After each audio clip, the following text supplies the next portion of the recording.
Hi, everyone.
Okay, so everyone, if you do not already know me, my name is Romalie.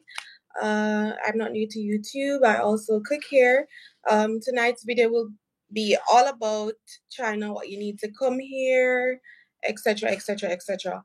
I would love for this to be as interactive as possible, but if we don't really have much people here, then of course I'll share the link after. So those of you who are interested in teaching in China, you will be crystal clear. Hello, Jerome. Hi, cuz. So, all right. First things first, how long have I been in China? So I've been here for 4 years. I can't believe time has, gone by so quickly. 4 whole years. Yes. Um, I know right now things are a bit difficult for people who, well, when I was coming here, the process was super easy. But I know now things are a bit crazy because of the new rules in place and so on and so forth. And the ESL industry is getting a fight um, in the sense that uh, they have this thing with natives and non-natives, and they think like Jamaicans aren't natives and this and that. But I'm going to make this crystal clear for you. And I hope that the person, I have someone else here with me. She just came to China, right? She'll introduce herself soon. She's eating breakfast. And I have someone who left here and they'll also explain their situation, what happened, why they left. I have a friend who she came here like 2 weeks ago and she had to leave the country because of the whole document situation, and you don't want to get caught up in that situation. Hello, fam. So yeah, I'm going to give you the whole 411, but before I get into it, let me see, can this link be shared outside the group? Yes, I'm communicating with other teachers who actually want to come on the live, right?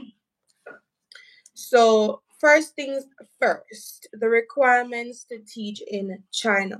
Nothing has changed. Well, when I was coming here, when I get to that part, I'll let you know we didn't have to do that, but I 100% recommend this now because I was doing recruiting myself and I do know that this will definitely give you an edge over others. Tashina, I am not seeing you.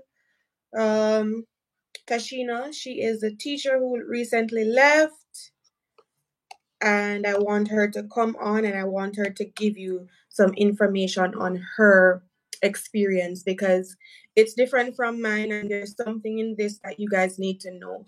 I'm looking out for my Jamaican teachers. I'm looking out for others as well, but I wouldn't want anyone to come all the way over here and, go through all the things that she went through. So Tashina is saying waiting for guest.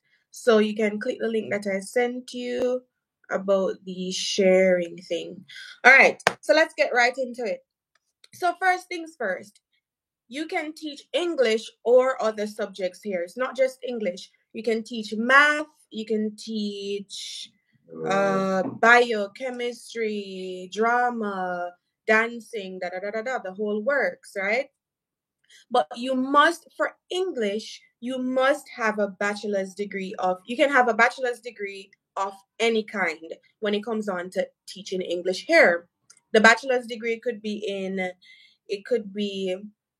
teaching, it could be accounting, because I did my undergrad degree in accounting, and I did my master's. Well, I finished my master's just the other day. I did that here.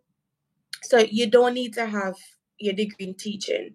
Also, yes, teaching experience, it's a plus. But if you don't have teaching experience, that doesn't mean you cannot get the job. And that's where something else comes in. So make sure that you have a bachelor's degree. I'm sorry if you just have a certificate from a college or something, is sorry to tell you, but it's not going to work. You must have a bachelor's degree minimum. But if you want to teach other subjects, your degree should be from within about that subject, right? So if you want to teach math, you must be like have experience when you want to teach other subjects, right? So we got the bachelor's degree off. Now you need a TEFL certificate, and they also have the TESOL certificates. This TEFL stands for Teaching English as a Foreign Language. If I'm not mistaken, I think that's what it means. And if you are a teacher by profession and you have your teaching license, or Tiffany, you have the teaching card thingy? No. So if you have the teaching license or that second language.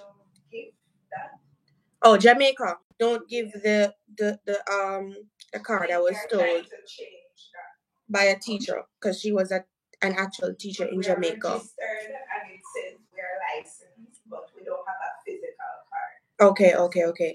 And the thing is, even if you have that, I highly recommend you have your TEFL certificate, because the thing is, guys, over here, it's a really good place, because I've been here for 4 years. If it was bad, I wouldn't be here so long, right? But it's complicated. It is complicated. Right now, I'm even on edge. I don't even know where I stand right now. And I've been here for 4 years. It's a very complicated place in terms of when it comes on to registering foreigners and so on and so forth. So even if you have this teaching license, you're from another Caribbean island, you have the teaching license, make sure you do that TEFL certificate. When I did my TEFL certificate, it was free. I maybe I'll try my best to post that in the description of the video. So when this is over, you can go back and look.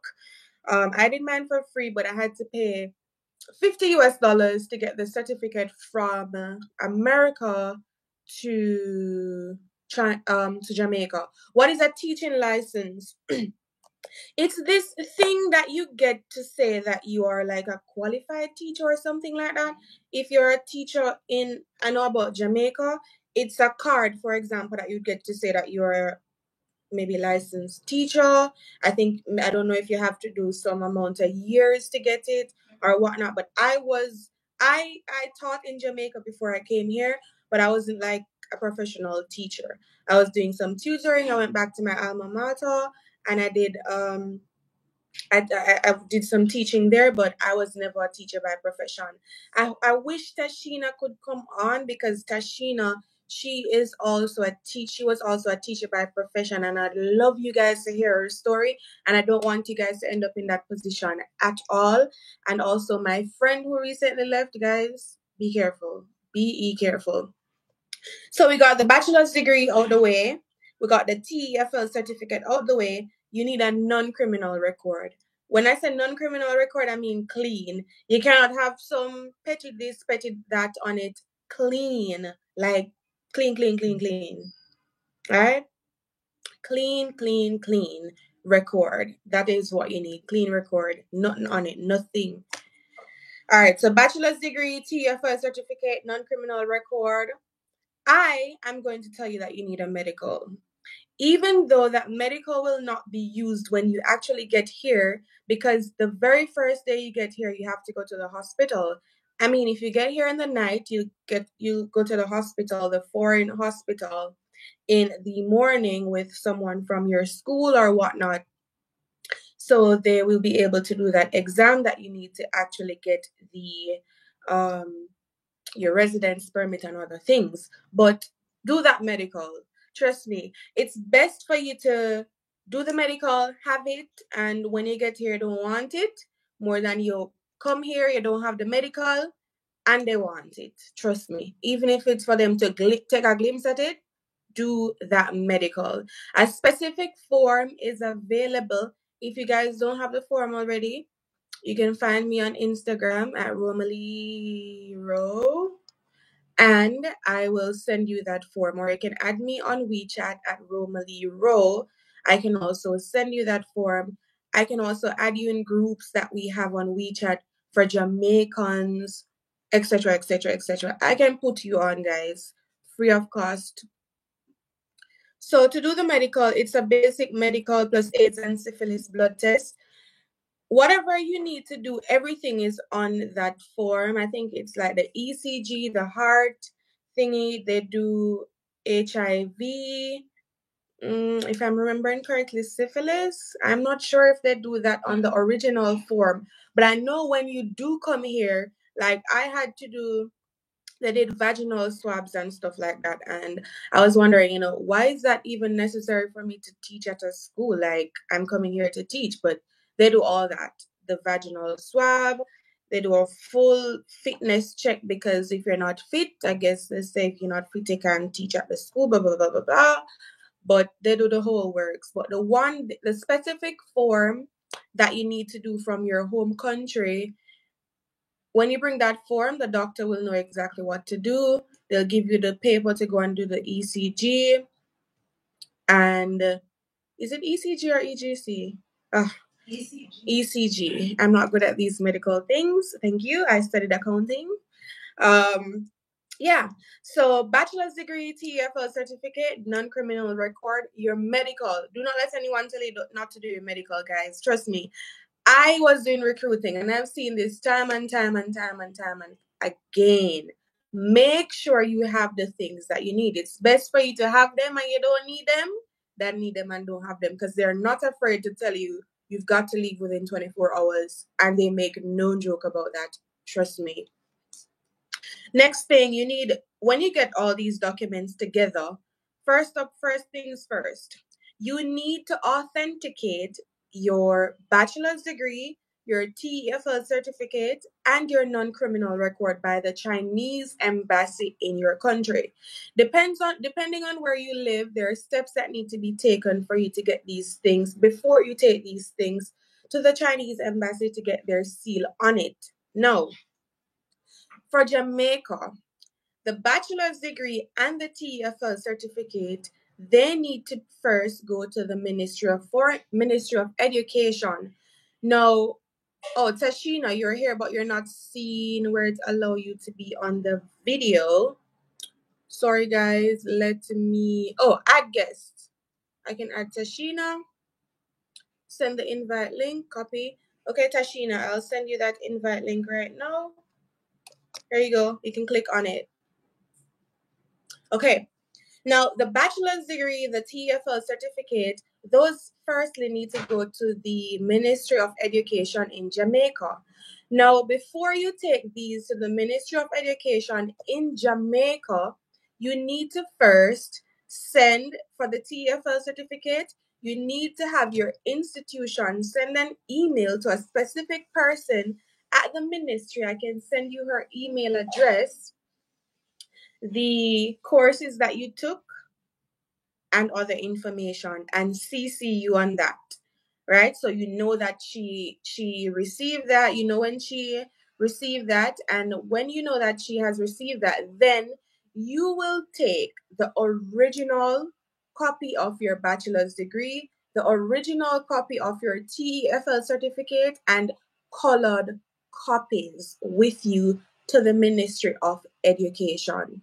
Let me repeat: your bachelor's degree and TEFL certificate, Those first for Jamaicans. But this is for Jamaicans. If you're here or if you rewatch this when it's finished and you're from another country, please put the process in the comment section to help someone else, guys. Information, for me, information is just free. Put it there, please. Help another person. China is a really, really great place filled with opportunities. Other people would love to come here. Don't rob other people of their opportunity. Share the information, please. So, for Jamaicans, your bachelor's degree and your TEFL certificate needs to first. Okay, Tashina is here. Come on, come on, come on, come on at this. Oh, hi. Okay. So, so we have another teacher too, guys. I'm sorry for kind of what should I say, kind of breaking this, but Tashina and the other teacher, Tiffany, they are actually here. I'm going to allow them to introduce themselves and I'm going to go back through the requirements again to tell you how to authenticate those things. And then we're going to talk about a baga things, guys. Because there are many things that you need to know. And I don't wish for you to come here and go to jail. Because trust me, people come here and go to jail. And you get the option of going to jail. Them get the option, go to jail. And I don't know who would say, okay, let me just go to jail.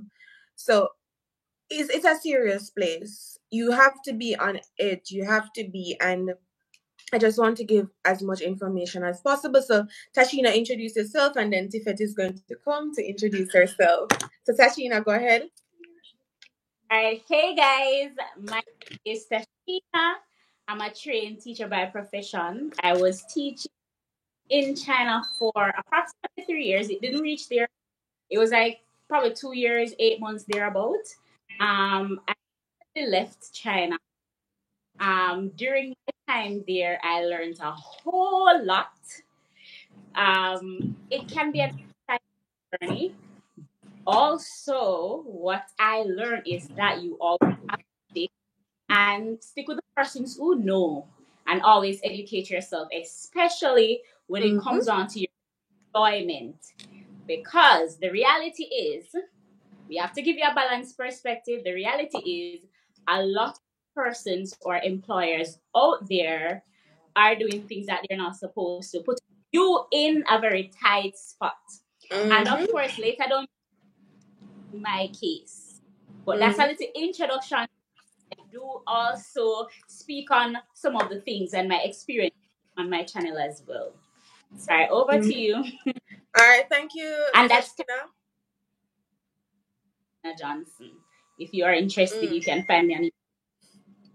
Okay, come on, Tiffany. Wait, let me turn this. Hello, everyone. My name is Tiffany. Don't mind the hair and the neck string. Okay. Okay. So, I've been here for 2 months. March, May. So, June 7th will make 3 months since I'm here. The experience so far has been good, and later we'll get into that. What you call this something now? Later we get down into it. If you don't understand me, guys, I'm going to try to speak standard English as much as possible. The part where I might drop in here and there if some people don't, because not everybody will understand to put it forward. So we can't just radam, right? Right, that is it. So guys, let me get back to the nitty-gritty. Her process is most recent. Mine is 4 years ago, even though I still keep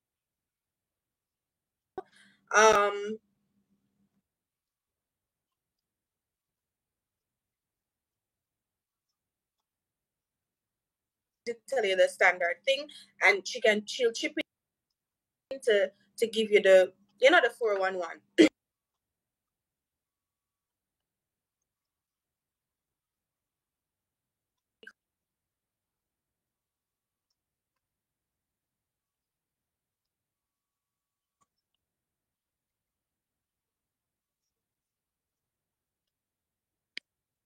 Jamaican process.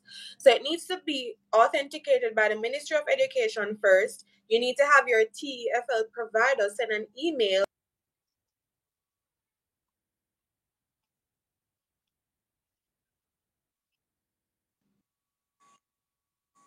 and out. Jaja. What could have caused this? Oh, that's the next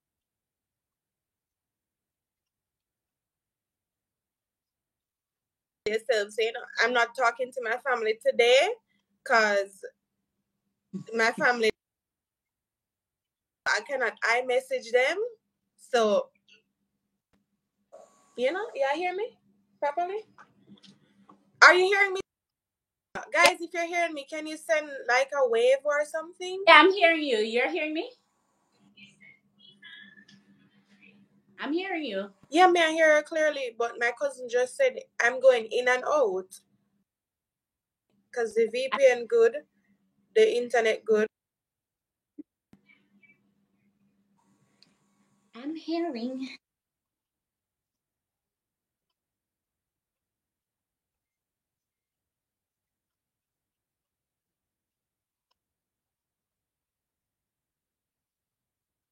Oh.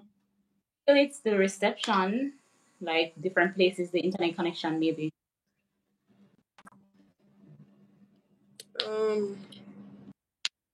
Enough about that one here, guys. I don't know what to do. I'm using the Wi-Fi. I'm using the VPN. Well, maybe you guys can rewatch the live, but still ask your questions. Still type your questions, but you can rewatch.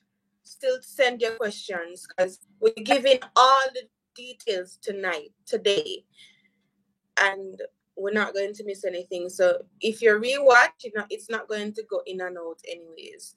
So, all right. The bachelor's degree and the TEFL certificate. Let me finish this. The requirements. The bachelor's degree and the TEFL certificate.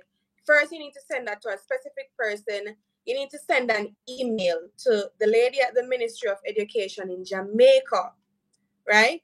The TEFL provider needs to send her an email and CC you on that email. When you know that you got that, you make a colored copy of your bachelor's degree and your TEFL certificate, and you take those to the Ministry of Education.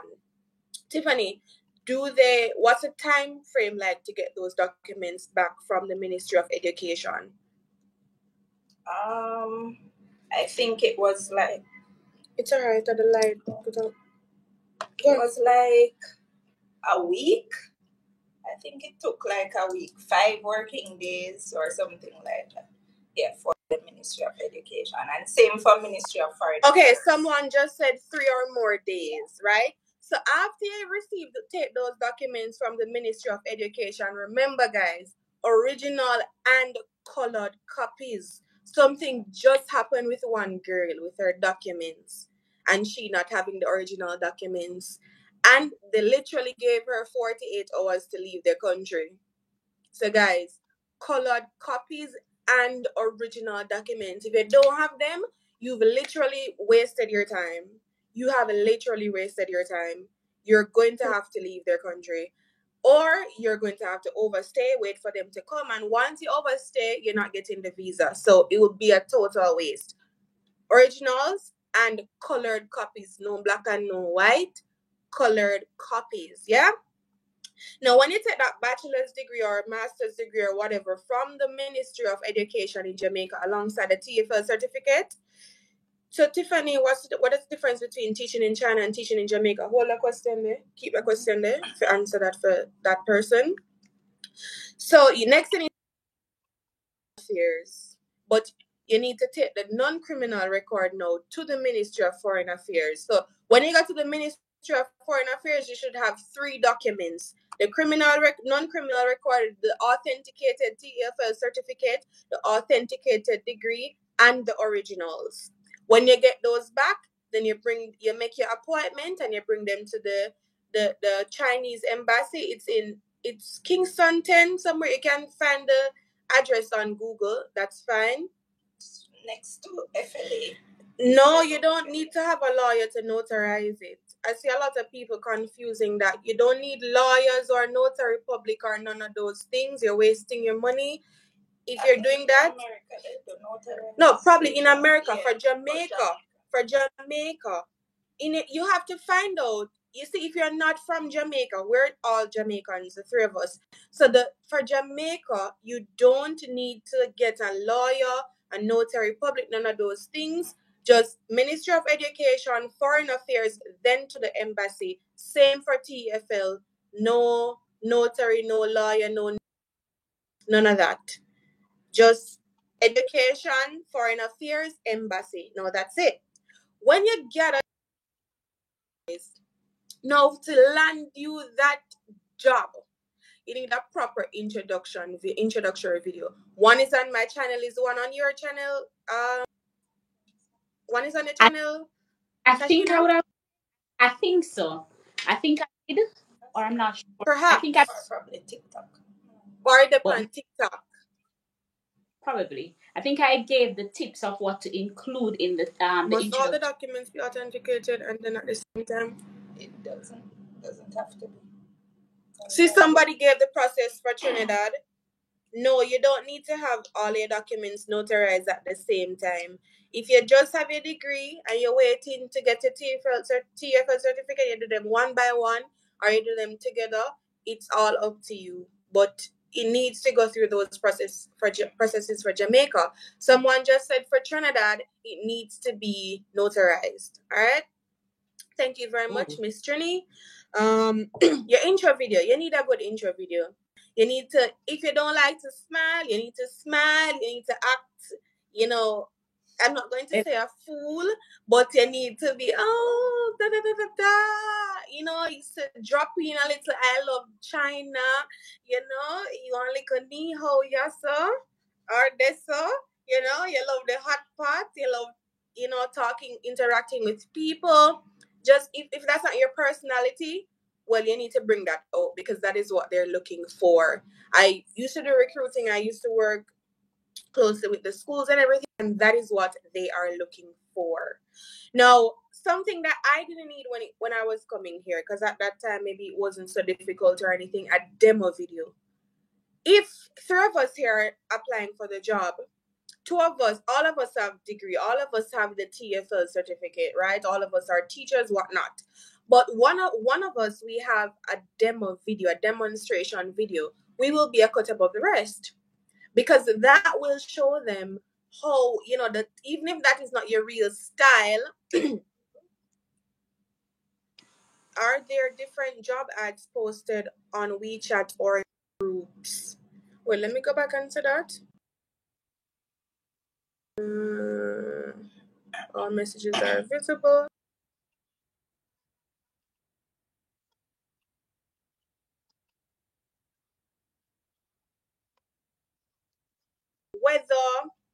There are different jobs ads posted on WeChat or in the group. Do we need to apply to one of those? Guys, if you're in Ehi's group, you send your things to Ehi. Ehi can find your job. You can apply on WeChat. You can apply here and there. But we are going to tell you some things because guess what?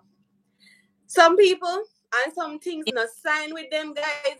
Jail, going to jail, all of those things. Listen carefully. I'm not lying to any of you. I would never lie to any of you. I came here all by myself, and I'm glad that when I came here, I had someone to look out for me. But that person wasn't Chinese, wasn't a foreigner, was Chinese. But many people, they don't have that luxury, and because of that, you can land yourself into a whole heap of trouble and stuff because it's not like you put yourself in the trouble. People just do things because they want the money and this and that, and because they want the money and stuff like that, you end up in a whole lot of trouble. So listen, but we'll get there soon. Now, as I said, a demo video, you can do topics like the weather, body parts, just find a quiet place in your home with a clear wall and, do your lesson, your warm up, But then you have to think about for this demo video, what level are you trying to attract? Do you want kindergarten kids? If you want kindergarten kids, you know that lesson, it has to be more, chirpy, friendly, If you're looking for primary school, that primary level up. You just need to speak clearly, have specific topics that you want to talk about, etc., etc. That's it.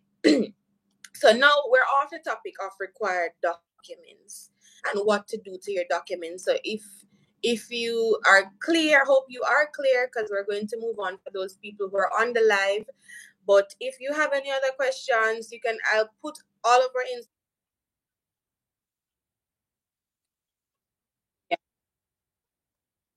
is for me. You can send me a message on WeChat, on Instagram, on Facebook. I will answer your questions if you're not clear on the document section, right? I have a video out.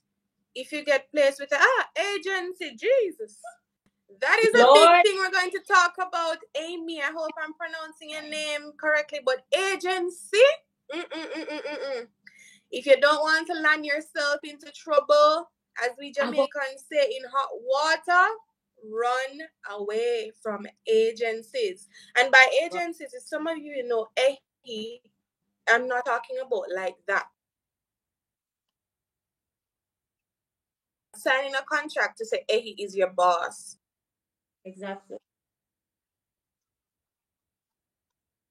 Agency. Any agency contact you, just block them. Just block them. Tell you, block them. Tashina can tell you about that. Block them. You Block.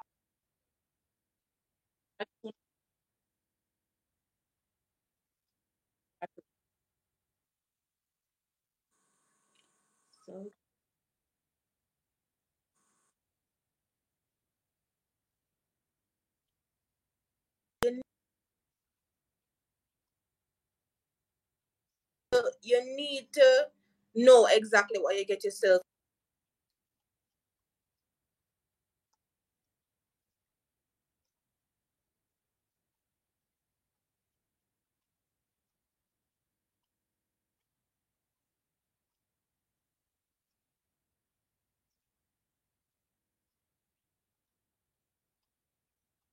Them are very, what should I say, vindictive or something like that. Yeah. Some of them are very vindictive, and they'll not, because they say, oh, you wasted time, whatnot. They will not take that. Oh, the Ministry of Foreign Affairs, the cost for the documents. Stephanie, hold on that question. She came here recently, so she'll be able to tell you the cost. Because we tell you the truth, I don't remember the cost 4 years ago. And it must change right now, because you know how time and things go. So Tiffany will give you the cost, because it's just the other day she did them. Yeah? So, guys,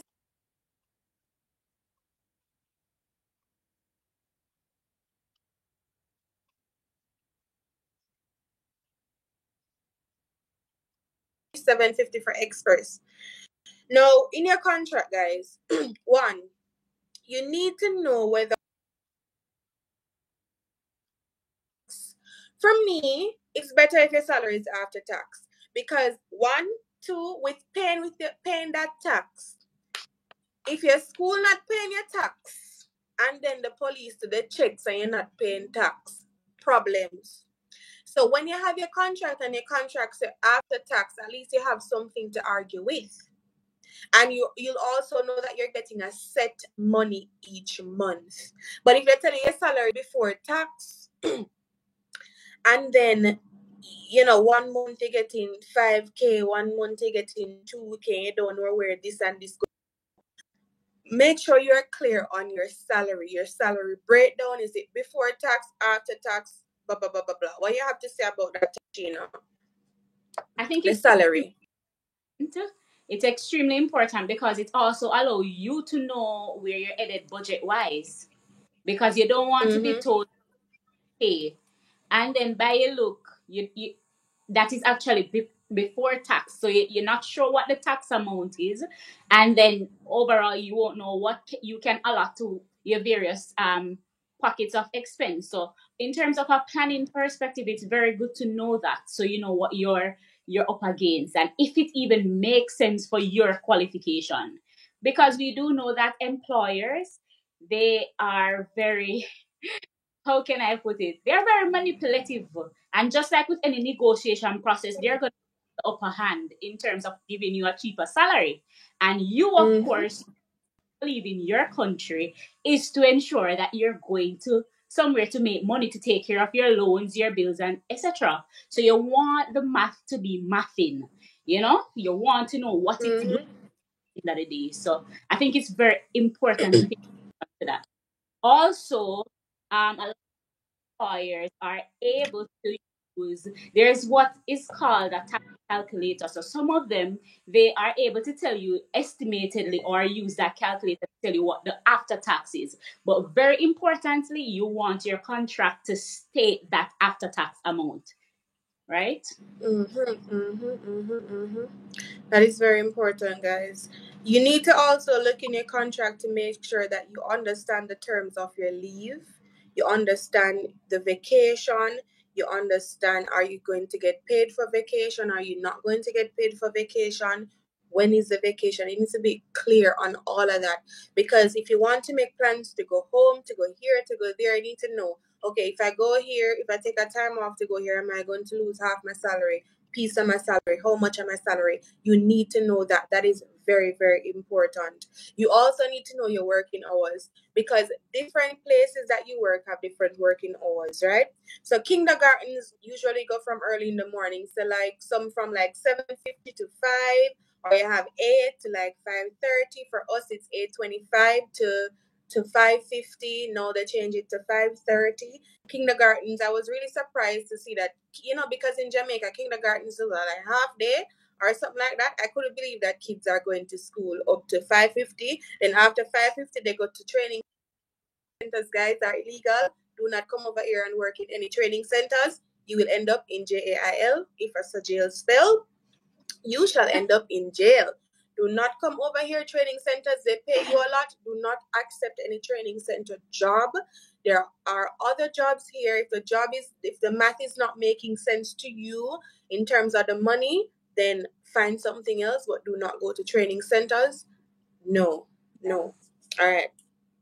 So next, you need to rent. Trovon. Yes, Trovon. Thank you very much. Trovon is my co-worker. Trovon is here. Read Trovon's comment. Thank you, Trov. All right.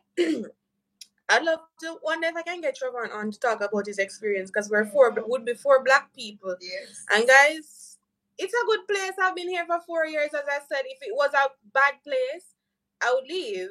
If it was so bad, I would leave. But maybe my heart's strong and I can endure certain things, and I don't really care about certain things. It doesn't bother me. But if certain things will bother you, then trust me, then it's gonna For the faint of it is heart. not for the weak. This place is not for the weak. But for me, I have my goals. I'm looking at my vision board right now as I'm talking to you guys. So words can't really break me. That's just me. The words are not going to break me. That is me. And I have, So anyways, next thing for your contract, you need to know about rent. You need to know about rent, because rent is paid here every quarter. So every 3 months. You need to know, will your employer be paying your rent? All of it? Will they be giving you the money on your salary? Is that calculated within your after-tax salary, or you're going to get your salary after tax, then they give you your rent separate? Are they just giving you an allowance, a little piece, and you add the rest? What you need to know about that. And before you come here, you need to know for the first month what it is that will happen in terms of where you will live. Do you need to find the money to pay the quarter, the rent for the 3 months, plus the agency fee your own, or will your employer do that? When I was coming to China, I never had to do any of that. My school took care of all of that, but I'll get into my story later on. My school took care of all of that. But I come here, they have to find the 3 months rent money, and so they're going to a province that is really expensive, that is 3 months rent, the money for the Lianja. What the Lianja people them call? What you call them people there? Come on, give me the word. The realtors. Yeah. What else you have to pay when you come on to the rent? Right. Probably want but if you have furniture, the place, so you need to ask your school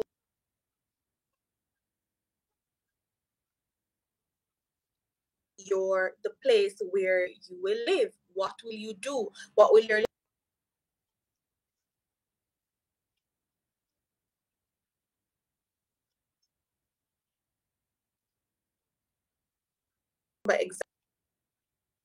but it wasn't more than $300. But I was well taken care of. And God bless the hearts of those Chinese people. I said that every single day. And I was the only foreigner in that place. They've never seen a foreigner before. And I was taken care of to the T. But I'll get to that later. But rent, make sure you know as much as possible about your rent. Because say my rent is like $356 per month. Say remember you have to multiply that by 3 because you cannot pay each month. You have to pay for the quarter. And you have to pay for the quarter in advance. So like now is June. If we're going to pay the rent in June, it's not for June. It's for July, August, and September. In September, we need to pay again for October, November, and December. In December, you pay again for da. That is how it works here. It's not every month you pay rent, every quarter. We'll soon get into everything that you need to pay as it when it comes on to like housing and so on. So yeah, that is it for what to look out for in your contract. Also, look out for this. If you break the contract, because say you go to school and they're not treating you properly and you decide to leave, you find another job. How much is it that they want you to pay them? Do you even have to pay them? Some people only want you to pay them 10K, 15K. So you're here for 1 month and they're treating you like absolute crap. Where are you going to get 20, 30K to pay them? That's ridiculous. So you need to also make sure that all of that is clear. Don't let any employer, whatever, tell you that you're not supposed to ask them any questions. If they ever say that, that's a red flag. If you cannot ask questions about your contract, you need to understand that to the T. You're probably or whatever, you don't know certain laws. So make sure that you read every line and you understand every line, because guess what? These people, anything you said, the first thing they say, oh, your contract this, your contract said this, your contract shut on. Cannot work. Remember that the contract that stands is the Chinese one.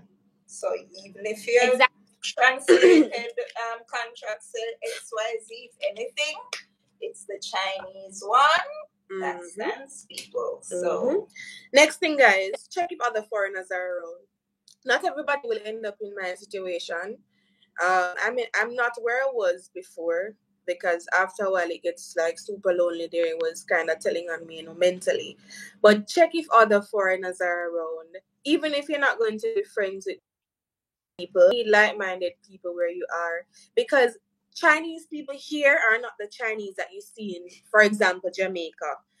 They are not the same Chinese. If you live in America, wherever you live, you have Chinese neighbors, Chinese friends that you go to school with. They're not the same Chinese. They are not the same Chinese. Definitely not. Definitely not. So after you get that contract out the way, you're ready to come here and everything, make sure that your VPN is installed on your phone from back home. You can use Cisco Connect. Any VPN you can try. Try it. Just try it. When you do come here, the first things first, if it's in the daytime, make sure, because some of these schools, they're new to these things and they don't know what to do. And you need to tell them that you already know within 24 hours.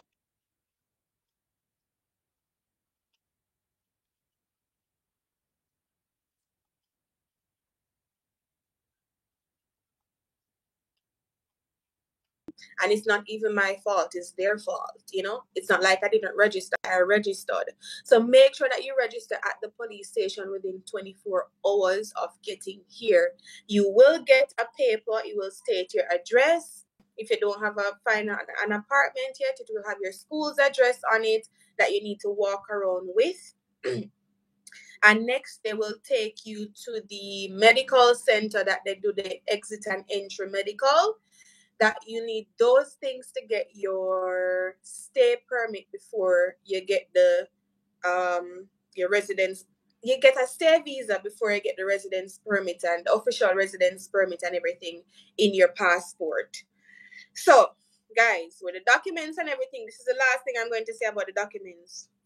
Bring the original copies of your documents. When I chat my friend business, my friend, she said it's fine for me to say whatever. Listen, she came here about 2 weeks ago, right? Her documents were going to get to China on Friday because she left the original documents. And on Wednesday, because her stay permit would have expired on Wednesday, they told her she had 48 hours or something to leave China. They don't know if you have the money. You just come here. They don't know if you have the money. They don't know if you have anybody to get the money from. They don't care. They say you have to leave. You have to leave. And you have to leave, go out, cancel everything, cancel the process, whatever was in process, cancel everything, and you have to leave. And she left within probably a few hours later. She left. She was lucky. She was able to leave. But if they say leave, they will tell you, oh, you have to leave tomorrow. Imagine you're here for 4 years and they tell you, oh, you have 1 day to leave. What are you going to pack? What are you going to do? They can do that. This is their country. And I've seen it more than once. Make sure you have the original documents, authenticated copies. You will give them the authenticated copies when you come here, but they need to see the original copies. If you don't have those, honey, darlings, they will tell you, sweetie, 24 hours, goodbye. You have no choice.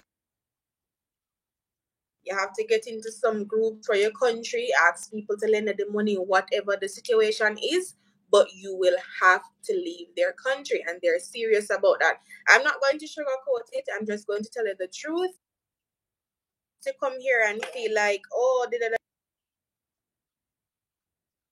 original documents, if they don't have them, and you're halfway right now in the plane, when you reach at the Hong Kong or whatever, please go back, because you're not going to get nothing. Yeah? Nothing. Yeah. No. I would say when you're preparing to come here, bring some seasoning from home. I know I love Chinese food. Tashina, go ahead, Missy, you're going to say something. Oh, I was saying yes, definitely. In my case, at that time, I didn't know that I would need to bring any seasoning. So, of course, I had to acquire the taste of the foreign season there. However, you find some that are really flavorful, but it takes some amount of adjustment. So, it's pretty wise for your transition. You bring some seasoning from home. Yeah, Chinese food here is not Chinese. What did that person say? Can you look at the comment and let me know? Chinese food here is not Chinese food in Jamaica. You know, me the Jamaica like the lo mein noodles, me like the sweet and sour chicken, the malada. It's not that here. The food is yummy still, but it's not that. It is not that. And I understand because they have to adjust the seasonings and whatever according to the country, the region, wherever they are. So make sure you bring some seasonings. So for the first few months or whatever, you can cook at home. And then little by little, you can take your time and try the Chinese food. And then I think over time, you might like it or not like it. You can decide. Now, guys. The person said original copies. What's the difference between regular copy and original? Oh, the original copy is the thing you got from your university. The original, the one that you got from university, the one that the TFL provider they send to you when they do the non-criminal record, the copy that the police the colored copies to get them authenticated. Do original documents because photocopies in color, because otherwise you won't be able to use it, you know what I mean, in the future or whatever, if they put their seal on it, right? So next thing I have on my list are the things that you need to be mentally prepared for, guys. Number one, first of all, I'm going to say this out of respect, their laws. They have their laws, and I think if you don't want to follow the laws of the country, there will only be one copy of the police record, right? Yes. The police record, they can authenticate that. You don't need to copy the police record. Just the bachelor's degree, the certificate. Yes. So laws. If you don't want to follow the laws of the country, educate yourself on the laws of the country. And if you don't want to, if you think the laws are too much for you, don't come here. That's what I think. When you go to people's country, where I travel, I learn about the laws of people's country. Too much for me, then I'm just not going. If you break the laws in people's countries, then you have to face the consequences. And for that, I can definitely agree with them. If you don't like the laws, just don't come here. If you think their laws are too harsh, just don't come here. You have to respect people's laws in their countries, right? And let me tell you, they're going to look out for their own. They are going to look out for their own, because here, here you're just Wagoran.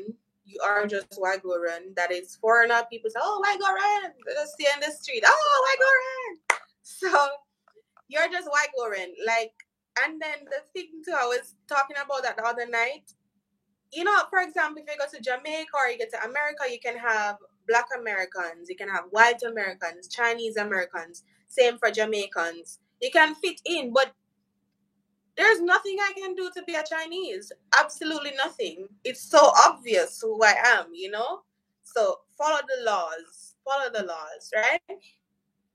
Make sure, then one important law that you need to know about, make sure that you keep your visa, your passport with you. A lot of people complain that, oh, my passport might get stolen or lost. Try to find some way to keep.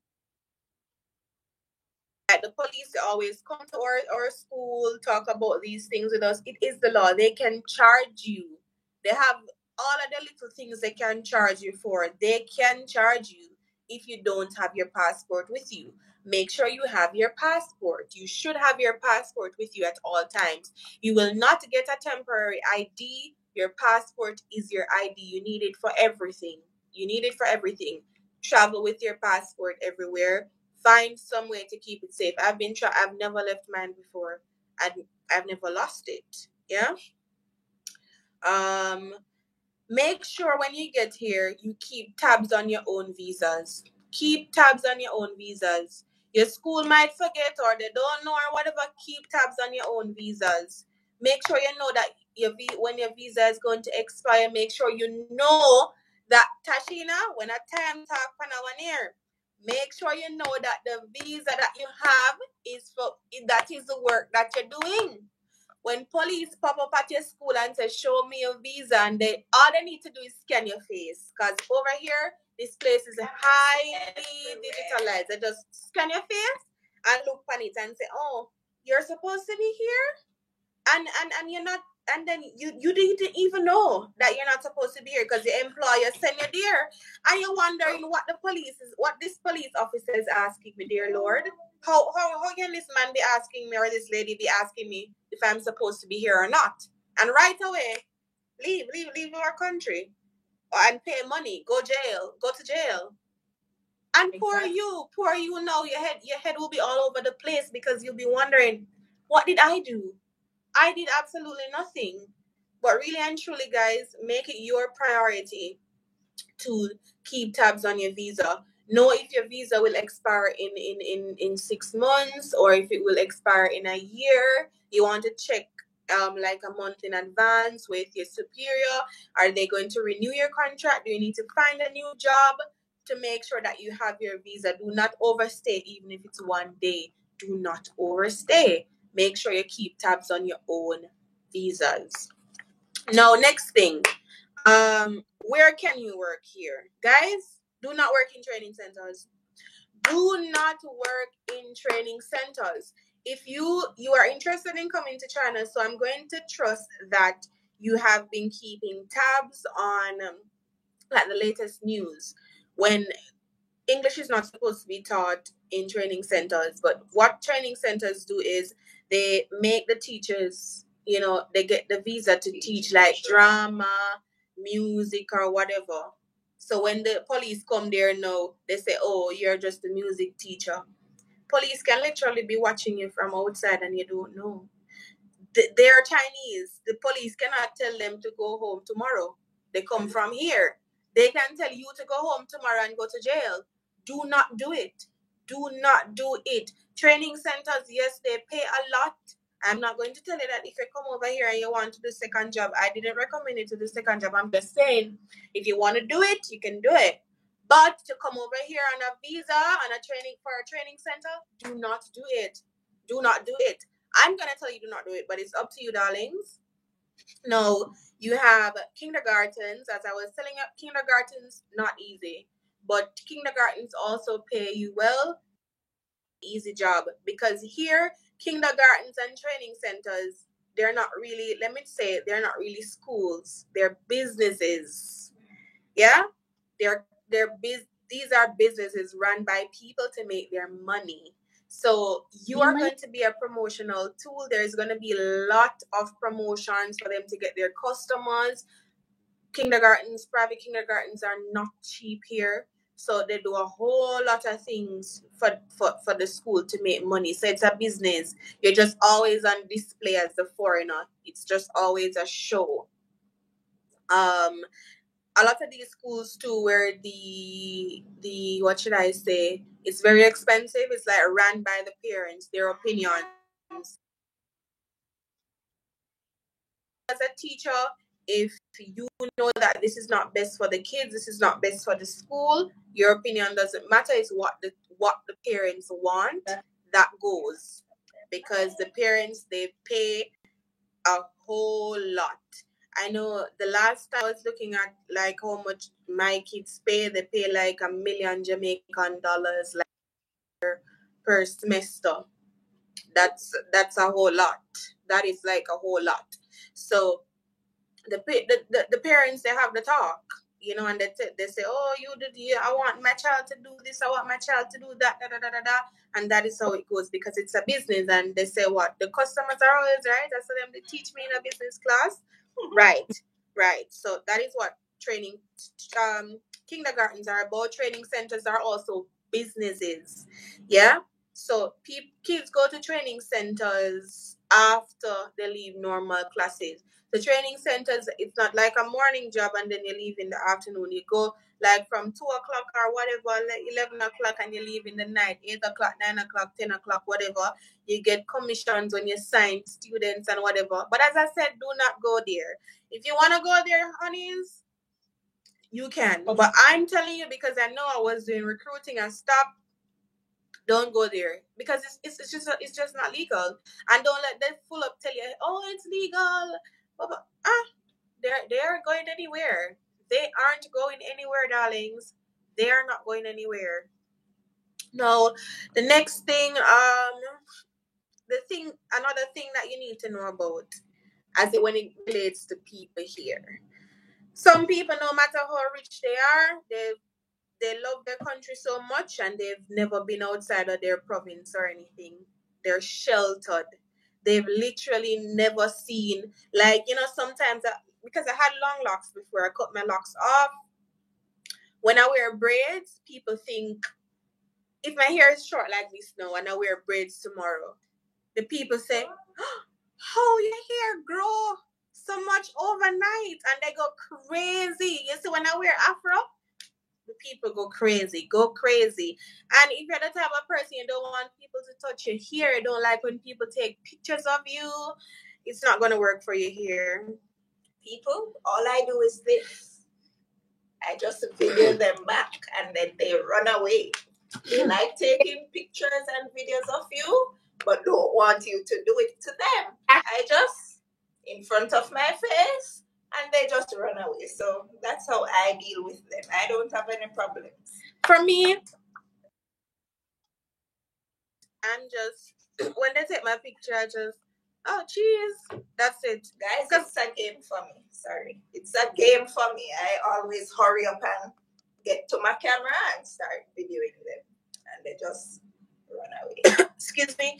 For me, I just don't care anymore. Maybe because I've been here for a long time. I just really don't care about it.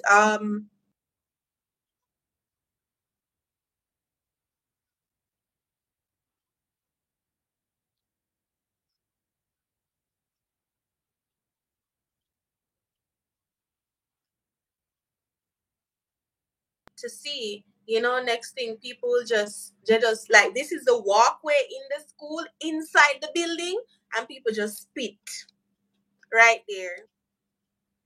You're eating your food, people just spit right there, just fart right there, sneeze.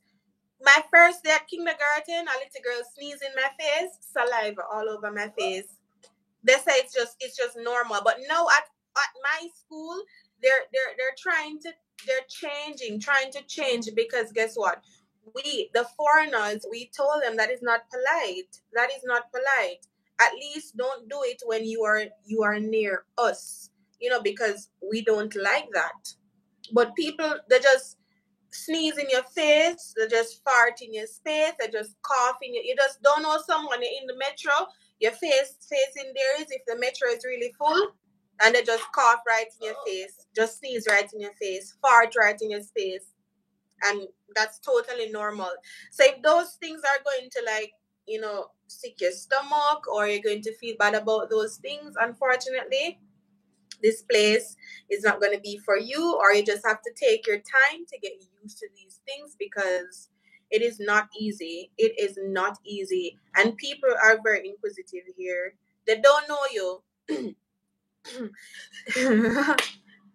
No. That means, so Stephanie don't like that. Yeah, she doesn't like it. But me, I don't care, because I've been here a long time, I've gotten used to it. In my head, my eyes are rolling back, I'm sure. But whatever. For me, no. It's not any normal, just, two Jamaicans, when we say a hearken to, that is it, okay?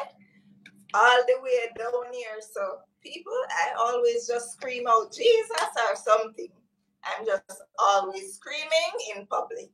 I'm sure I look crazy to them, but yeah, I've gotten used to it right now. But Tashina, what was your experience like, with things that they do, like the culture shock, things that they do that it's just not normal for us as Jamaicans? It took some amount of getting used to. So my very first city I was in, like you talk about taking photos, and the next that I really kind of, one of my pet peeve, and I realized it's something quite normal. Their oral hygiene and the look of their teeth. And guys, I'm not trying to gross you out, but I remember I was there was another Jamaican girl in that first city, my first job, and we were there just going about our business. They want to be friendly because it was a city also not populated with a lot of foreigners. So they were there and they were smiling, and you could see, and I'm like, they don't feel a little, we like a little that. And they're smiling, they're looking. That was gross. Also, so that's two things: the teeth, the smell, the oral hygiene, and sometimes even when you look at their clothes too, there are some evident marks, and type of a thing. Another thing that was me, the bikes. So they have what is called e-bikes, which are electronic bikes.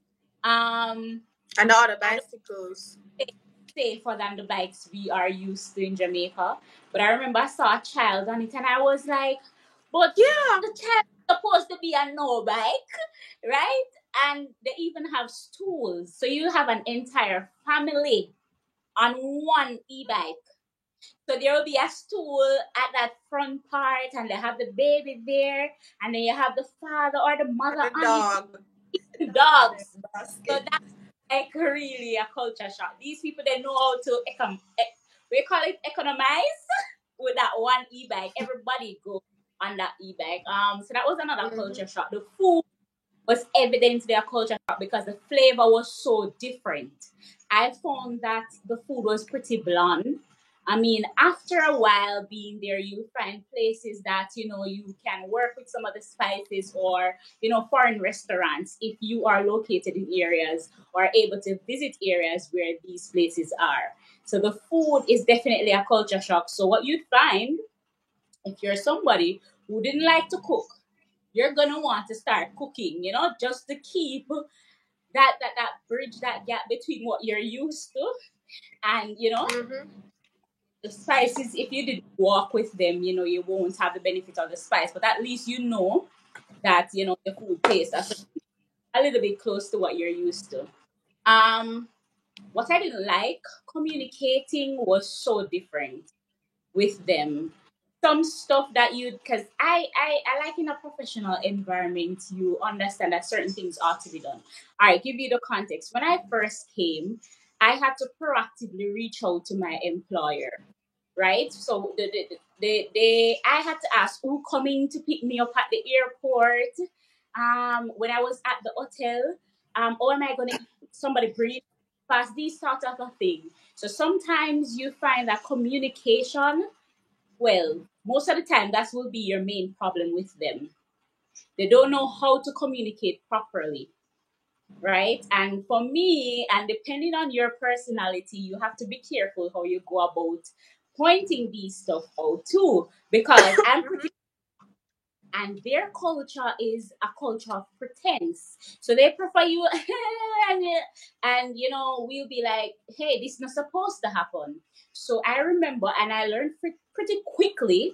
I remember I was like, you guys can't treat somebody like this, because if I'm a new employee, I was just giving their feedback to them to say, this is something you don't do again. Not saying that directly, but in what I'm saying. So I was saying to them, and a matter of fact, it was the driver who assisted me in checking in the hotel, which should have been a process they themselves explained, right? They didn't do that. The day after, no, when I was like, okay, where do I go to get something to eat? I had to reach out to them and all of that. So I was saying to them, in the future, this could be something, you proactively communicate. And they didn't pretty much like that. And how I heard about this was through another foreigner. So this is the next culture shock. So, like how I will say to you, I don't like something.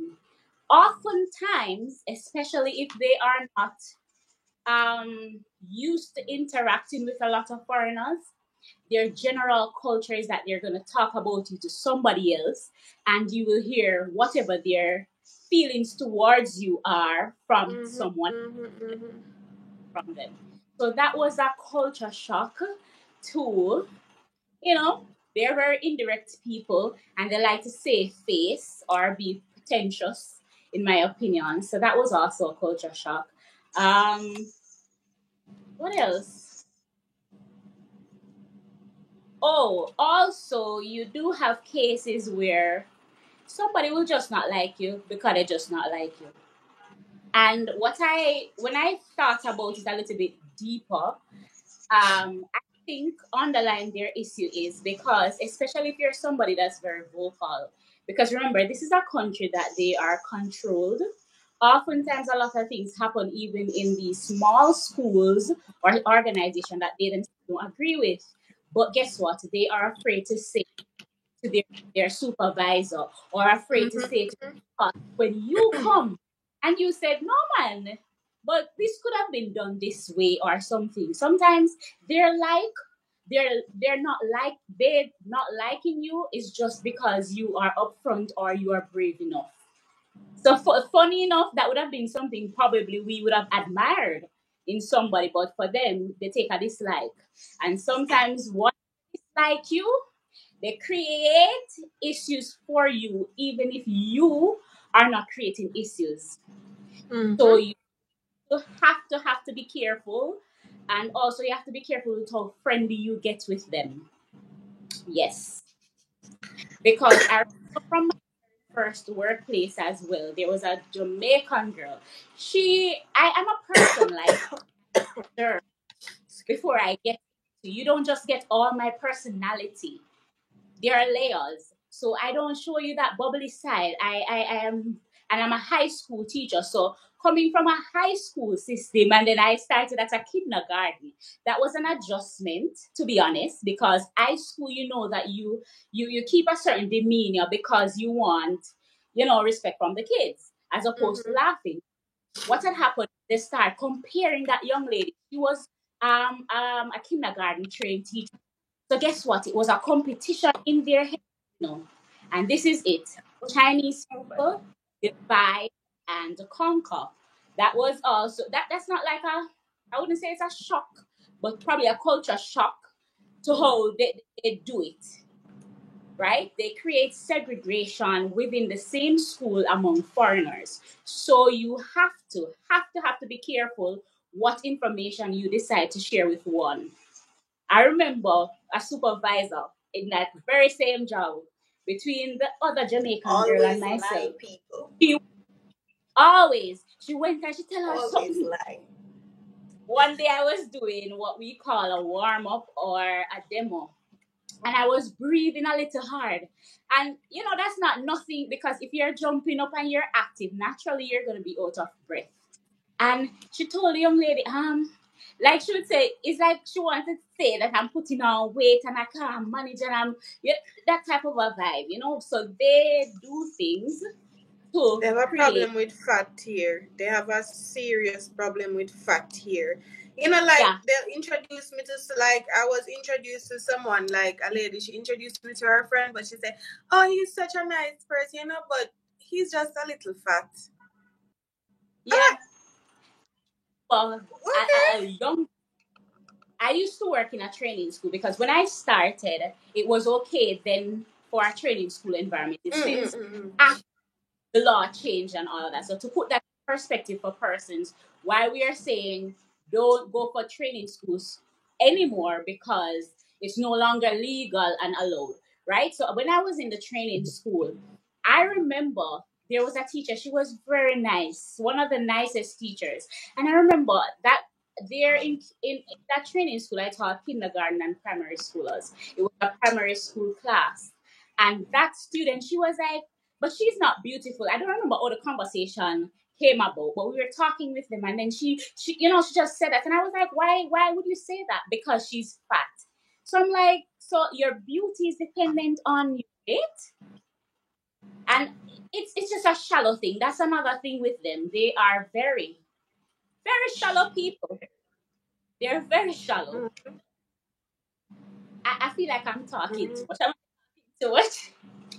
But they're very shallow. No.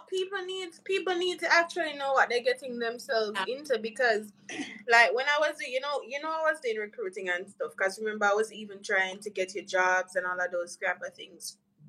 I quit doing recruiting because the last time the last recruiting thing I was doing with a fellow Jamaican, when I introduced her to the schools, they told me she's too ugly, she's too black. Like, I'm a black person. I'm a Jamaican. Yeah. I'm a black person. I'm a Jamaican. If this is how it's going to go, I will give people information. I will tell them where to go to find their jobs. But I'm not doing this. I am not going to put anybody in a situation because of money. It's a no for me. It is a no for me. I've tried to get countless number of people jobs, and they'll say, "Oh no." And you'll see some jobs advertising white people only. I'm trying to help people to get jobs. They say, "Oh, this one too ugly. This one too black." Excuse me. Come again. That's Darling, what? These are things. Level of professionalism. Even if you think that, why would you say that? Why would you say that? You can literally have people here who, I have no problem with any people. If you want to be black, white, purple, green, I don't care about that. But I'm saying there are white people here teaching who they're from the, like French or the languages. Their English it's really bad, but they're white, and that is what the parents want. When I was doing the recruiting, some of the schools or the HRs, they would tell me, like, the parents don't like this one because this one is too black. The parents think this one is too ugly, because every semester when you get your new kids, you have to send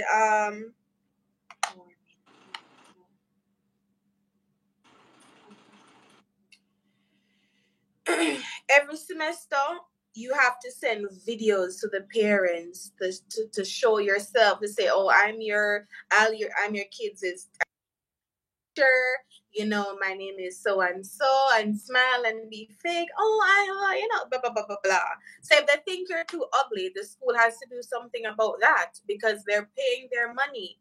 And they're not afraid to say, oh, this one is so ugly, this one is so fat. You know, like you're like fruit in the market or something. You're just buying, and it's totally ridiculous. I'm not going to lie to you guys who think it's a better rose like me. And like I have only once, but that's what I'm going to tell you my story. I've come in contact with this whole racism thing just once. And yes, I felt bad in the moment, because guess what? It was what, after 2 years. And because of where I was first, and I was so loved and cherished there, every time I talk about this story, I say, God bless those people. So I was never used to that at all. I wasn't used to that. So at that time, it got me down. But, you know, if people say, oh, why go around? Okay. And they'd love to do this when you go in the elevator. When you, and I just bust out laughing. You know, People when laughing at them feet. when that happened to me, you know, I'm like, wonder if I'm off today. Let me smell the armpits a little bit. You know, let me go in there. Wonder if I'm off today, because I'm a human being. You know, wonder if I run up and down a little bit today, I'm sweaty, I'm smell bad. And then when me looking at me, my nice teeth, I'm smell good self. And I said, what is this? What is this? Like, I was literally walking one day, and this old lady, my friend and I, were going to buy coffee, and we're walking on the sidewalk, and because the people never wanted to be beside us, they covered it, because they weren't wearing masks or anything. You know, we were wearing our mask. They put their hand over their nose and they run out in the car. Sometimes like your life, you could literally just lose your life right now because you don't want to be beside us. And we don't see you. We don't give up. I can't even say this on YouTube, but we don't give a poop about you. We're going to buy our coffee. What are you doing? Are you going to kill yourself just because you're seeing someone who doesn't look like you? What are you doing, darling? Calm down. Calm down. It's not that serious. It is not that serious. It is never that serious. Then just laugh in their faces. It is not that serious, guys. The next thing too, you need to know, they eat everything here, from pig brain to every brain. So when you go out, if you're not into eating those things, or you don't want those things to mix in the same thing that you eating, don't go out, because Chinese people, they love to eat together. Yeah, and the same chopstick going in their mouth and their teeth is going back into the thing. So if you don't want those kind of things, then don't go out with them, because that is what it is all about. People eat. I like bamboo. It's my first time eating bamboo here, because when the Jamaican in me, when I saw the bamboo, I was laughing, because people eat bamboo. Probably I'm not so uptown, so sophisticated, and I don't know about those culture type of food, so I hate bamboo and stuff. But by the time when I tried it, I actually liked it. So I won't say anything about bamboo, but they eat pig brain. Some people eat this and that. But me, I'm not the type of person I'm not going to judge them because of what they eat. That's their culture. Because I know some Americans, when they know that in Jamaica we eat cold soup, we eat mannish water, chicken foot, they think that's gross also. So, that's their culture.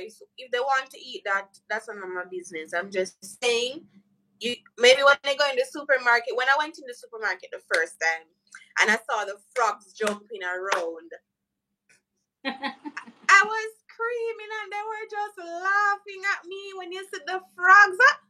Frog! What? And then the meat, how they dry the meat and stuff like that, they hang it up and stuff. You know, it's amazing to see all of these things. And that is why I really love to travel. Traveling is my passion, because it gives you an idea of how other people live in the world, you know, and show you that you just occupy a little space on this earth, and people are different. Not everyone is open-minded like that.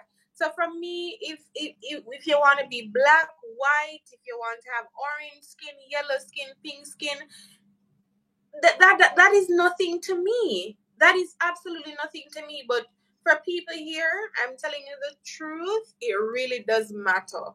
It really does matter if I'm black. I'm not sure for the same shade of black, Tiffany. But for example, say I was a browning and she was darker than me, right? We call them light skinned black people browning in Jamaica. So if I was a browning and then she was a darker person than me, but we're still black. We know we're still black. And there's a job and I'm not good at the job, but she's good at the job. They would choose me because I'm brown. You understand? It's not about what you can do. It's not about your ability. But even though that wasn't for me when I just started out, but that's just the reality of things. Now the next thing, let's now jump into cost of living here. No, so everything, it depends on like where you want to live. I have an apartment video. Tashina has an apartment video. There are more apartment videos on YouTube, guys. YouTube is the place. YouTube. I know I watch some people YouTube videos still, and I know why you lying, sis? Why you lying? Does that dynamic affect your pay as well? I'm going to say so. If like what I know, I can speak about my company because now I'm like the supervisor and stuff. I know that the color of your skin, it doesn't, your experience is what affects your pay, whether or not you're a seasoned Chinese teacher or whatever, that affects your pay. But I know of other jobs where light skinned people are paid more than dark skinned people. Yeah. So and they can get a lot more pay than light skinned people. Than black people. Light skinned people can get more pay than dark skinned people, and it's just a fact. You know, some people will not tell you, some recruiters will not tell you, but it is what it is. It does affect the pay. Now, cost of living, it depends on where. I wouldn't recommend that you just come here and you go to tier 1 cities. You just come here and go live in Beijing. You just come here and go live in Shanghai. You just come here and go live in Shenzhen. People that live in Shenzhen now or Shanghai or whatever say, oh, it's not expensive. You've been living there for years. You're a seasoned teacher. You can get more paid than someone who is just coming in. You cannot tell somebody just come to Beijing like that for a 12K, a 15K salary. That is crazy. That is crazy, in my opinion. You know, where I was living before I moved to the city of this province, the capital city of this province, dirt cheap. Things dirt cheap. Very, very, very cheap. So this is a 2-bedroom apartment. It has a living room, 1 bathroom, dining, kitchen, and it's like 300 and odd US dollars. Rent is not bad, but it also depends on where you want to live too, because for me, squat toilet, when I first came here, my first toilet was a squat toilet, and I was crying because of that, because I was crying because and then the squat toilet and the shower was in one. So I was crying, and then the next day my school put me back in the hotel and get me a new apartment because I was crying, because I was like, what am I supposed to do? You know, I want to be comfortable when I'm going to the toilet, to sit and use my phone, or so, you know, I had to cry because of that. Come on. No. So yeah, you need to make sure that when you're looking for an apartment, you tell them the truth. You don't want squat, you just tell them what you don't want. So it will be easier for them to find what you want. No squat toilet, no all-in-one shower, no we call it now? It would be good to get some place where your clothes can hang outside. Because right now, I would show you that where my clothes are right now, they're just at the window, air drying. But because my undies and stuff are on the line, yeah, I cannot show you. But my clothes I'm right here in the office. Oh, we have an office in this apartment. I'm in the office and the clothes are right there drying. Right there. Just so my shoulder here, clothes there right there. So 1 cent. Because I have no choice. I have to hang my clothes there.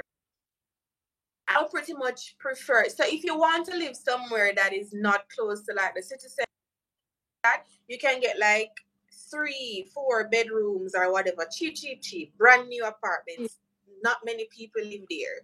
You can do that. But I want to live in close proximity to my campus. I want to be able to walk or ride a bicycle. So housing is quite expensive where I am. You have really nice apartments here, though. Really, really nice apartment. And this place, very advanced. Trust me. Don't let I remember when someone from Jamaica, they tell me, oh, they said China, they don't have this. Excuse me. First of all, darling, you don't need to use cash, nothing. Very advanced. Your face let you in your apartment, everything, fingerprint, this, that. Once you have a smartphone, your place not advanced. Nothing no go so. For those who don't understand me, that is not true. That is not correct, right? No, water bill. Water is also, where are you? Rich Forever. Darling, I like that name. I am in Chengdu, Sichuan province. Sichuan province, Chengdu city. It is Sichuan province, Chengdu city. Chengdu is the capital city of Sichuan. What did they again? Light, electricity. It's not like Jamaica where you get a monthly bill. You get a card, right? You top up that card whenever you want. And there's no warning. So if you use off all of the money that you put on the card, your light just go away blaps. And then you just have to top it up, use the card. So yeah, this is the card. This is a card. You just put the money on the card from your phone whenever you want to put the money. You use it, and when it finishes, you just cut off by itself and you put on more. What level do you teach? I am a kindergarten teacher right now, but here I've taught university kids. I've taught at every level, training center, everybody.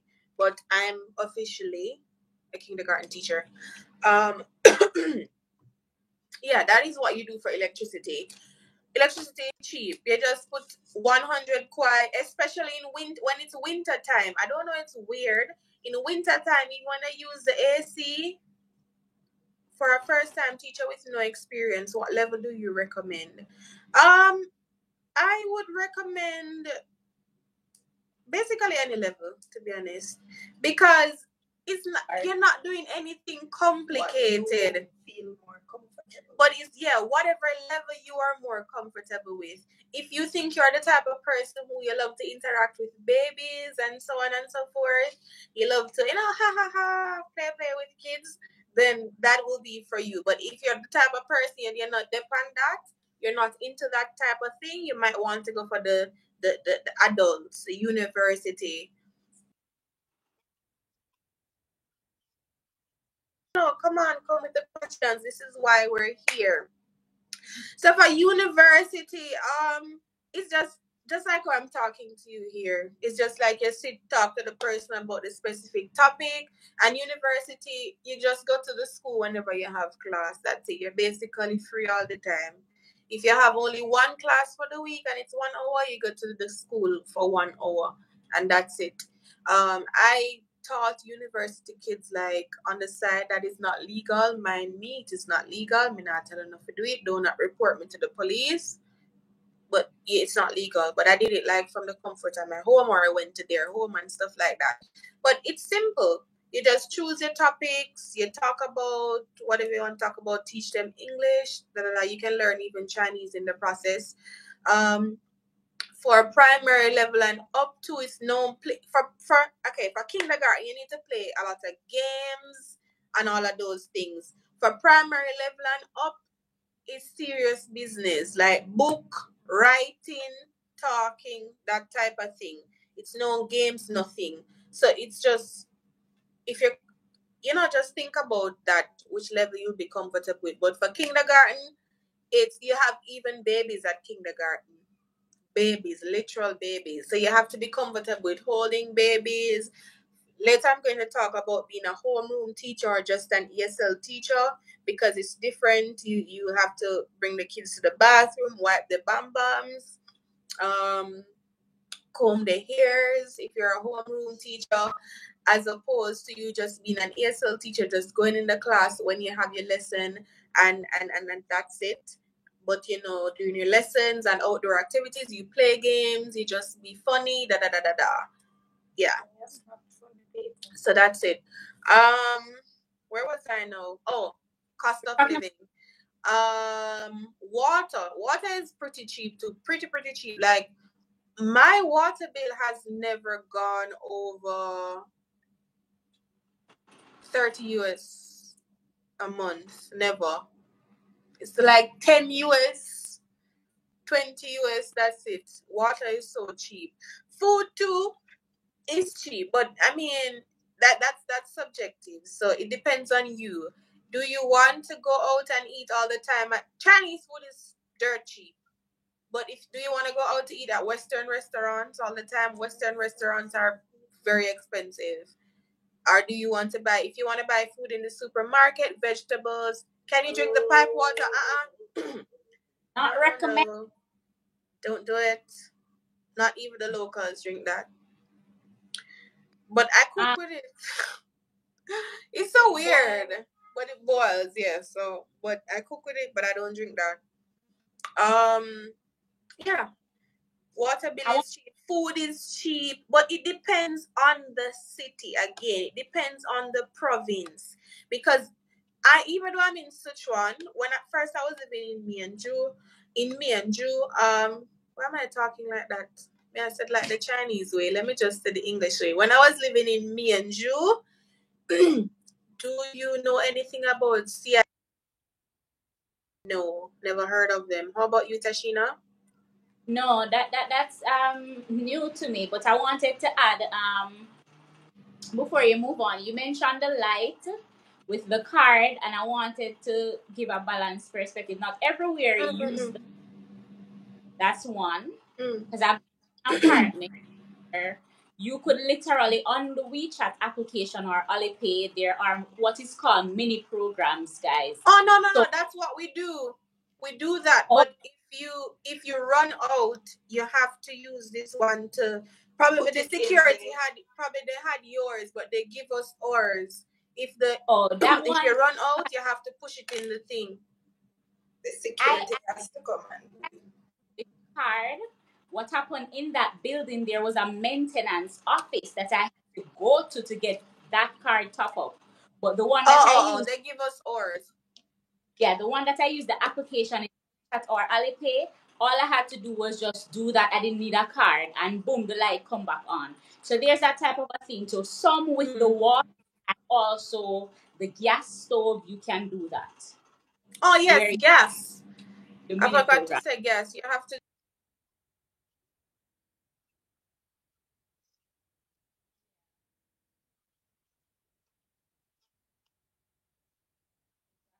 Oh, and the gas, guys, is not a gas pan like how you say.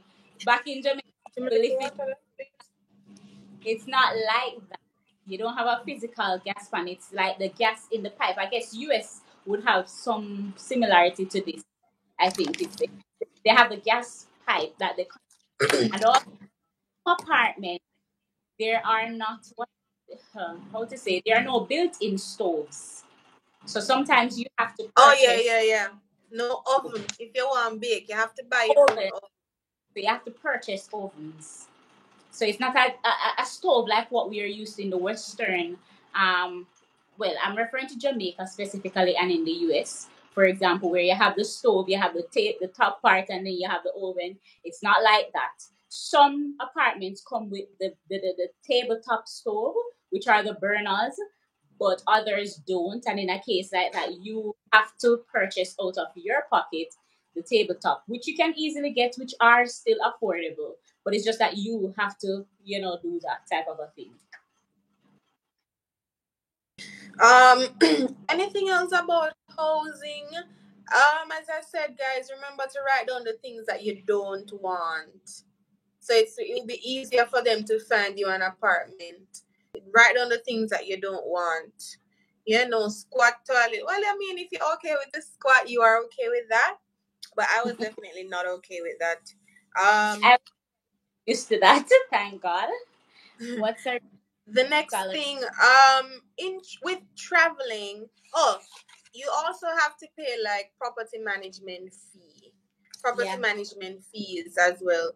For me, I pay property management fee with the water, right? So it's just never over a certain amount. Water is just cheap for me, but that's just where I live. Yeah. There's a question for somebody rich forever. So, what's a reasonable salary for first time in Shenzhen? 14,000. 14,000 in Shenzhen. Guys, I'm just seeing your comments. Sorry, but 14K for Shenzhen. No, sir. I don't think so. Somebody scratch out my head, yes, sir. 14K. Hangzhou. Oh, yeah, it was pretty close. All right, guys, what I've realized is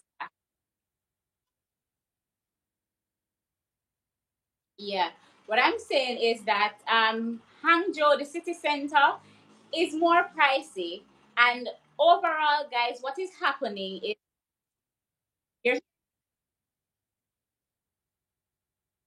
you're hearing me, Romali? You're freezing.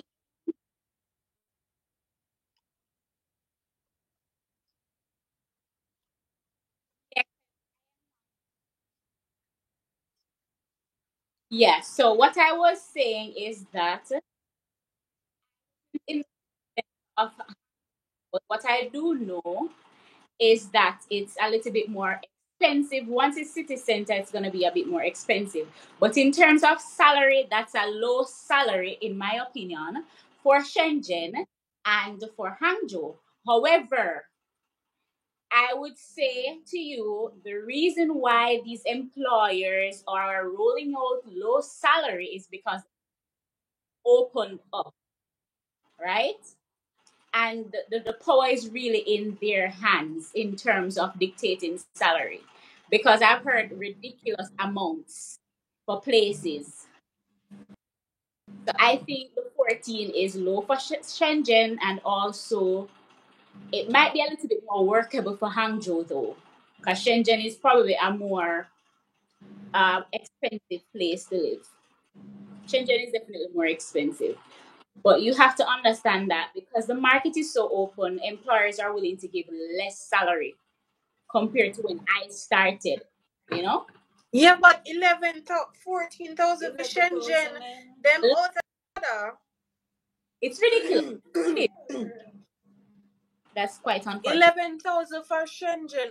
No. 14K for Shenzhen. No. Guys, somebody say, what is a good salary? I would say 15. I would say 15 to start. No. 4 years ago, 11K, nice. Exactly. K to start, nice. But 11K now in those places, ridiculous. What are they thinking about? Are they know how? I wonder if they know how far you guys are. For me, if you work it out and you think that you can stick with that for your first year until you contract, so you can, after that you have your 1 year experience in China, so you can find something that can pay you. Do that. But if you work it out and you know that okay, you'll make back your money that you spent to come here, etc. But 11,900 before tax. me hear a shout. That No, that's the man. thing. That's the It thing. has to be after tax. The head part is not so okay. I don't think the head is, rubbish. That's ridiculous. Nonsense. Employers are going so hard. They want to save so you just have to negotiate the best way you can because those amounts are ridiculous. I would never get a job for that. But then again, it depends on your situation and also what else are they bringing to the table aside from salary? Are they Yeah, completely paying? that is very important. That Are, is very important. are they Very. completely paying? Are you going to school? Is it 5 or 10 minutes walk from your apartment to school? Are they paying your utilities? These are some perks some employers might had alongside those salaries. So you have to bear that in mind. What are the other perks? Are you getting lunch at school? What other incentives are there? But yeah. Mm, mm, mm, Some mm. recruiters. We'll get into the recruiters a little bit later because we want to talk about agencies. We'll talk about agencies. I think that's a personal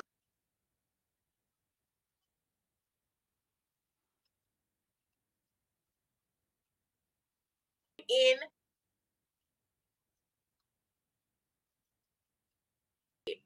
and you, all right, I can save X amount. They give me lunch and I'll try the lunch. I can walk to school. It's not, it's not too much, da da da da. And I can do this for a year and then move into something else. And you just want to be here to I have to pay some apartment maintenance and tax, I believe. Oh, From the tax 11K. Oh man. that's ridiculous. But the tax thing I want to mention 2,900 before tax. That's crazy. That's in ridiculous. when I was living That's in Chang, ridiculous. Ridiculous. you hear me? Hangzhou, I had to pay. Oh, I don't know. I'm saying when I was living in Changzhou, right? And Changzhou, for those who don't know, is in what province is that? Like Jiangsu province. So I had to pay, and this was a cost that was not told to me. I had to pay tax apartment. Yeah. So I don't know for other persons if that was the case. So this is also possible another cost that will come under rental agreement or whatnot that you want to confirm if you have to pay tax on the rent too. Oh. I think they said something had changed with the government and whatnot, but yeah. So what had happened was the realtor or the agent was the one who went to the office on my behalf and paid. Show me the receipt and I will reimburse him. So some areas may have this type of a thing where you pay rent.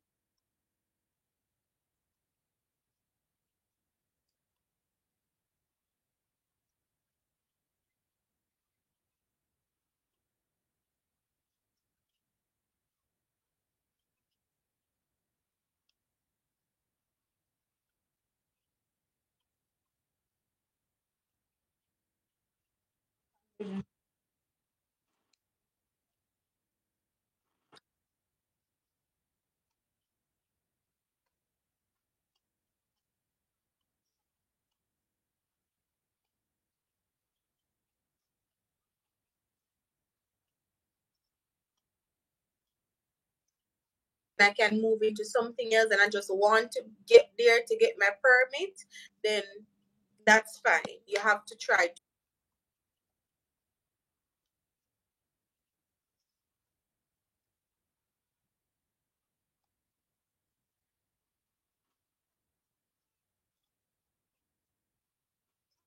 Everything Yeah. is in Chinese and English.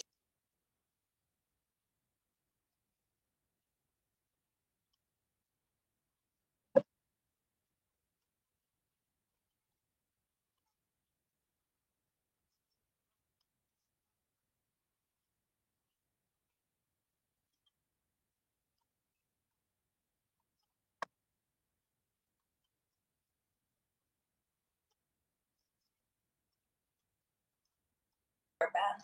And a power bank, because that phone is so important. The apps, they call them APP.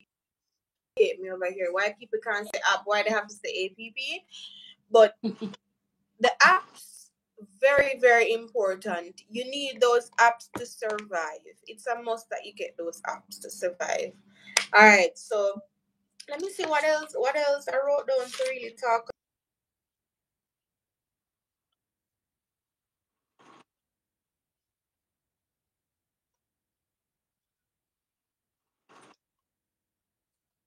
Josh, especially now that they're saying, oh, Caribbean people were not native speakers, but you know, a white person from Europe who don't speak no English at all or just speak little English is more native than us.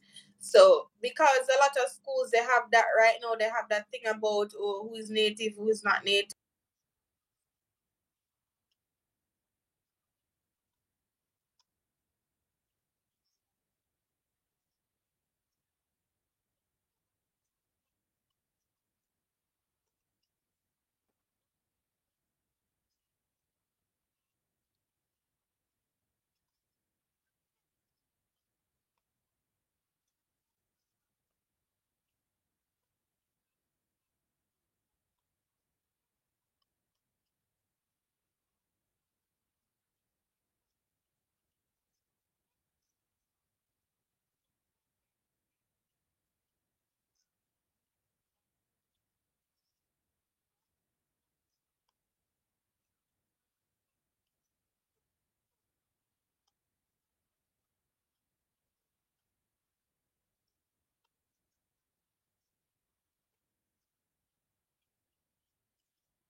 This brings me now to the thing about agencies, guys.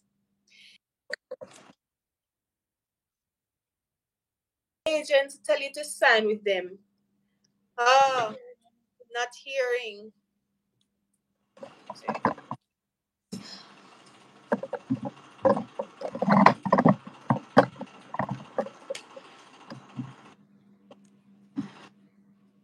Ask the message if they might hear me. No. Are you hearing me, Tonyan?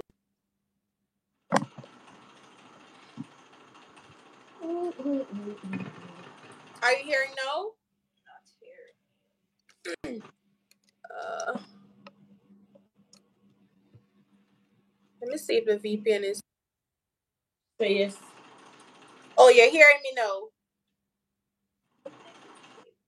Amy, I think that's your name. Sorry if I'm pronouncing that incorrectly. Are you hearing me? Better. Oh, better. All right. Maybe I just need to project my voice.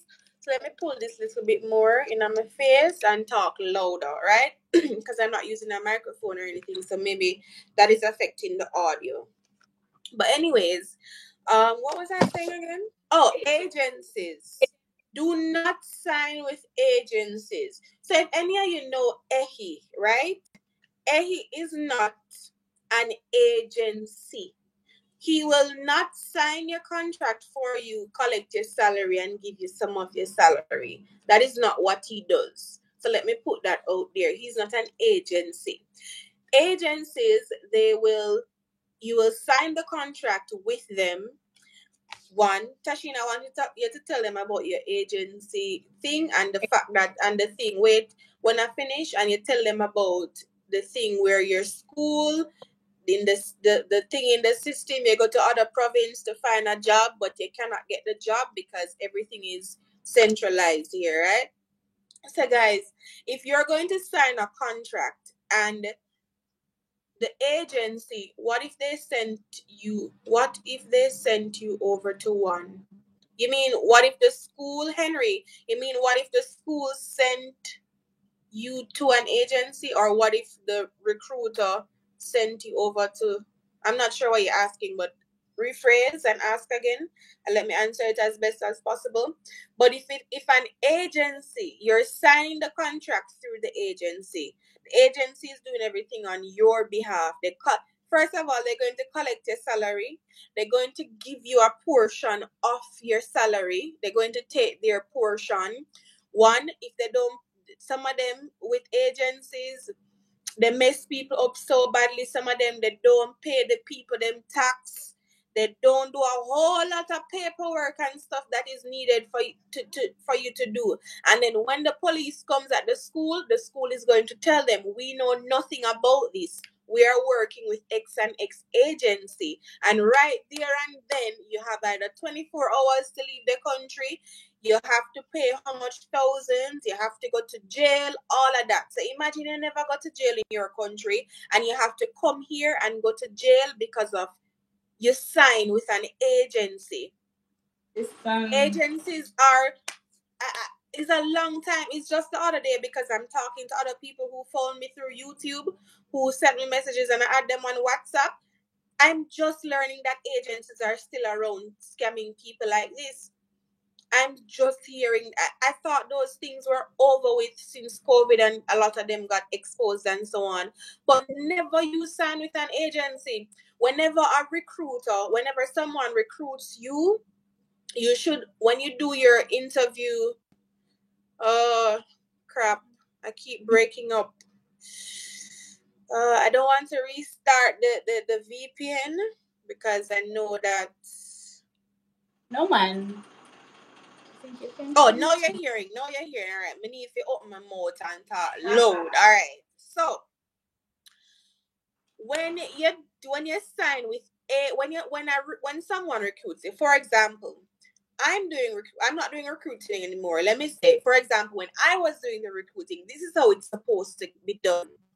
So I'm in touch with the school, like the HR or whatever hiring team that they have. I introduce you. Thank you very much, Rich, because I was saying the name sounds familiar. So if I'm going to introduce you to the school, so you're going to do an interview with HR, I'm going to be in the interview, but I'm not going to say anything. Now, after that, you get your contract. I will send you your contract from HR or whatnot. You sign, but you're signing with the school, not me, right? So you will be able to talk with the school to know what is going on, how is the environment, this and that, and be in touch with them. Agencies, you are in touch with no one but the agency. You sign the contract. That is a question you should ask. Am I signing with you or am I signing with the school? They should also be able to give you some form of links to someone at the school over time. You should be able to talk with HR. You should be able to ask HR the question again, because you cannot trust people. Am I signing directly with the school? Because if you sign with agencies, there will be problems. There will be consequences. You will go to jail. You will get into trouble. They will send you your yard. All of that. And then when Tashina is giving you her story, I'm reminding her, talk about the section where the school and the agency, they mess you up, and then you go to other province, you can't get job, and they tell you leave within whatever, go to jail and this and that. Talk about it all so you guys can actually know. Do not sign with agencies. Do not. None at all. Don't do it. Whoever is recruiting you, these persons must ensure that they're just helping you to get in contact with the school. That's it. That is it. You don't need to sign anything with them. And two, you don't need to pay any. Yeah, people can charge you for the service. Fine. I'm not going to say how people can do their business, but you don't need to be giving anyone 40,000, 10,000, 15,000. Does he send you over the agencies? From me, I can speak on my behalf. He never sent me to an agency. The person who was doing the recruiting for the school that I was going, he introduced me to her, and then she introduced me directly. I was in a group directly with persons from that school, and I spoke to the people from the school directly, and that is how everything went. No agency whatsoever, no agency, nothing. Do not go through agencies. There are places, sites online where you can apply for jobs. There are Facebook groups where you can get jobs, but there are people on there will tell you, oh, you have to pay me XYZ. Nothing, not go so. It's free because the school itself will pay them tons of money for them to introduce you to the school. So don't be paying anybody. Don't be signing with any agencies. It is very much dangerous. It is a dangerous game. I'm warning you, it is a dangerous game. Now, basically, that's all I have. If you have questions, you can ask your questions. Now I'm going to talk about my experience. So let me tell you, all of this information and my experience is just to give you some information so you can make an informed decision. It's not to force you, it's not to discourage you, it's not to tell you don't come here, because listen, if you come here, that is not going to affect. Oh, thank you very much for that. Thank you very much for that question. Listen, guys, do not, if you don't know that you're going to take the job, if they ask you for your documents, put all your documents in one photo. It's like stack them up on each other and show a little piece of it. Take one picture and send them to show that you have the documents ready. Do not send them your documents for them, because they'll go ahead and apply for your thing, and then you have no choice but to go with them. They can hold you hostage like that, and they will decide that, listen, they're not going to remove that from the system. And if they don't remove that from the system, you can never ever apply again until that expires or something. Do not send your documents like that to recruiters. Put them together and send a photo to show that you have them. If you are interested in the job now, after you do the demo video and the intro video now, and they show you the preliminary offer, and you say, okay, you want that job, then you can go ahead and do the procedure, send your scanned documents. Now, how do you decline a job offer? First of all, if you don't send them your documents, as I said, all I need to tell them is that, sorry, I am not interested in this job offer. I'm looking for XYZ. Because sometimes if you tell them that you are looking for something else and they really like you, they're going to fix that contract to get you if they really want you. So you don't need to be mean about it. All you need to do is let them know that sorry, I cannot accept this contract because I'm looking for XYZ. For example, I'm looking for a salary of at least da da da da da. I'm looking for a job with working hours in da da da range, and so on and so forth.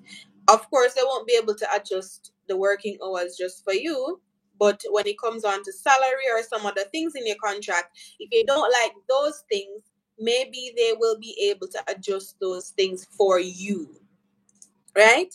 But hey, don't send your documents to people like that, darlings. Don't do that. Do not do that. They will go ahead and, at least, you see, when you send to me, for example, if when I was doing recruiting, I know that I cannot send your people's documents to them. I know these things, but I'm not doing recruiting anymore, guys, because when I was in recruiting, so many Jamaicans, because the schools were saying they're ugly, they're black, they're this and they're that. Because I'm from Jamaica too, I'm like, whatever, let me just leave this thing alone, because you're probably saying the same thing about me. And if things go south, because I came here as a teacher, I'm just supposed to teach, you're probably going to throw me under the bus. So let me just leave that alone, right? Let me jump into my experience, and then if you ask me any other questions and something pops up in my mind that I didn't talk about, I'll talk about it. Today's my day off. Today's Children's Day, so we get the day off. Anyways, so when I came here, so first things first, I came here with no money or anything like that. And I remember, like, I did the interview, like, right in the interview, the head English teacher asked me, when can you come? And I didn't finish. Like, when can you come? Like, an old man, Mr. Zhang, when can you come? And I'm like, I can come like 2 months later, because I was finished with my degree, but I didn't get the you have to wait some time to get the original copy. So I was like, I have everything else, but as soon as I get the original copy, I'll authenticate it right away. The process was so fast then. And I'll send it over, and immediately they did everything, and I didn't even wait to graduate university. I just came here. So I remember my luggages, they were left in LAX in Los Angeles in America. And I think God was on my side, because since they left the luggage, they had to give me some money. But I didn't need that money. I was short of nothing in that place. So when I arrived, I saw the old man and a young girl. They were both from my school. The old man is the head of the English department, and then the young girl, she's an English teacher for grade 9, because I would be the English teacher for grade 7. I remember the old man, he put a blanket around me, and he was like, welcome to China. And I remember she took my phone, the girl, she took my phone and she put her number in there, and she was like, I'm your new friend. My name is Audrey. And I was like, thank you. And they were being just so nice to me. They bought me food. They brought me to the hospital. After that, they took me to the hotel, because they had a hotel for me, ready for me and thing. And I noticed that when I got to the hotel, because, I didn't see any videos about people acting strange or anything. So I didn't know about any of these things. And it was in the night. I realized that a lot of people in the hotel now, they ran and they came to the receptionist area just to look at me. So in my mind, I'm wondering, what is happening here? But I didn't take it for anything. So I realized that, when I wanted something to eat, because I wasn't used to the Chinese food, Mr. Zhang, that's the old man, he said, just ask the people at the receptionist area to get you McDonald's or something if you want it. And I remember I was giving them the money, and they was, they're doing this, like, this bow thing that they have here, which is to show a sign of respect. And they were, like, no, don't give us any money. Welcome to China. I was like, okay. So Mr. Zhang told me that the next day we would go to register at the police station. We would also go to school. And he was telling me, brace yourself for school, because everyone, they know that you're coming today. So I walked over and I realized that the school was just quiet. It was class time, guys. When I stepped in the school, everybody ran out of the classroom. People are just clapping. They're just clapping. They're just screaming. Everybody taking pictures of me. I'm wondering they think I'm a celebrity or something, because what is going on here? The kids are crying. The grade 8, grade 9, grade 7, 8, 9 kids, they're crying. They're hugging me. They're clapping. They're just screaming. And right away, all nervousness that was in me just vanished right there and then up to this day. Just vanished. It was just in that place. It was just love from day one. I would literally be walking on the road, people just competing, for who can call me to have lunch with them. I'm walking in the rain. The old ladies, they just run out with the umbrellas. They're trying to compete to give me umbrellas. Mr. Zhang, when I just came here, because I told him my suitcases were left in America, he and his wife, they had so many clothes for me. Some bags of clothes they had for me, because I even never had appropriate winter gears. They had everything for me. They took me to the supermarket. They bought pots and pans and everything I wanted. We went to look at the apartment. I never liked the apartment because the squat toilet made me cry. And they sent me back to the hotel to get me and tell me to stay in the hotel until they can find something that I like. While in that place, guys, Mr. Zhang, I was the youngest one at the school. And Mr. Zhang, he was like a father to me. He literally did everything for me. If I wanted to go somewhere, the school, the parents, everyone, they would call me to help me, just to do everything for me, guys. I was loved from day one. When I was leaving, they were crying. Honestly, I've never been treated so well in my whole life, not even by people or family in my own country. I'm telling you, I was loved there. People respected me. I never had to worry about anything. What I'm telling you, like every single day, like I got tired of hearing, "You're beautiful." Every single day. Oh, sometimes I'm in my office. I see the kids, they run and bring a little letter to give me. And I have some of them right here in this drawer. They just run and come and bring a little letter and give it to me. And the letter, they just draw, "Girl, you're so beautiful." Every day they tell me, oh, they want to go to Jamaica. They want to come to Jamaica with me. That. They love me so much. I love them just the same. The teachers, they would bring me to whatever countryside they're from. Everything was just perfect there. Besides the fact that I was the only foreigner there. My very first day there, cars crashed because people were literally running out of the cars to take picture with me. I'm signing autograph, guys. I'm a whole celebrity there. I'm telling you, we had a show, right? And I'm terrible at singing. That's just the truth. And I remember I'm looking down and I'm seeing thousands of Chinese people, and it's just this one black girl. And the moment I said one word on the mic, the place went crazy. The people, and then when I go back to school the next day, my kids, they stand up and all of them come out and they start to clap. They call me Miss Roma. "Oh, Miss Roma, you're a star. Oh, Miss Roma, we love you." They behave like that every single day. And I'm telling you, they see me Monday to Friday, January, February, March. And every day they behave the same. Every single day. When I was leaving, I was literally crying, but it took a toll on me mentally because for 1 year, I've never ever seen another foreigner. No white person, no black person, just Chinese and me. It was just people. I worked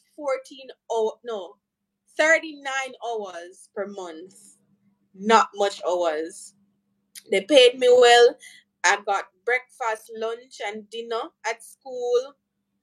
Everything, trust me. That place, it's still Sichuan province, but it's in Mianju. It's in the countryside. But so after a while, I felt, even though I had all those people come to my house, invite me to their house, take me out all the time, I felt very lonely because I wasn't seeing like-minded people. Everything I was doing was just what Chinese people do, And when I came to Chengdu, about a year and a half or something like that later, when I met up with other Jamaicans and I realized that, other foreigners are actually in China. I like this part of China. So I decided that Sichuan is a tier 2 city. Yes, I would say that. I think Chengdu is at the 7th richest city in China. I think that's what I read about. New tier 1 city. Or a new tier 1 city, something like a Chengdu. But where I was first was countryside. In the countryside. And trust me, it really broke my heart. But you know what they said?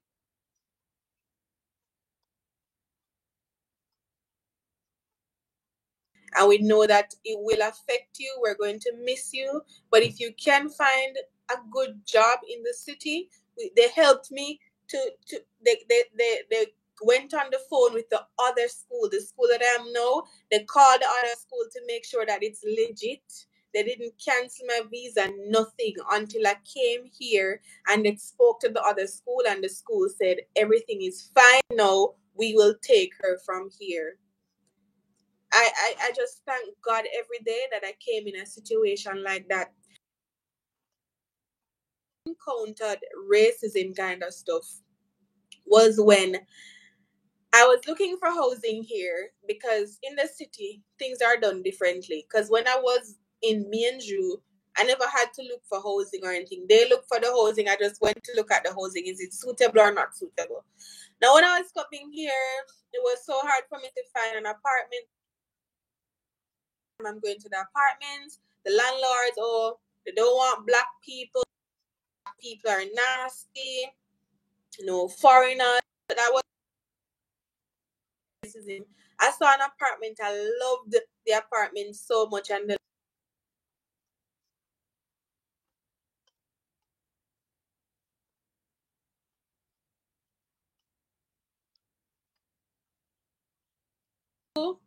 Mianju, the total opposite. People here are not going to like you. A lot of foreign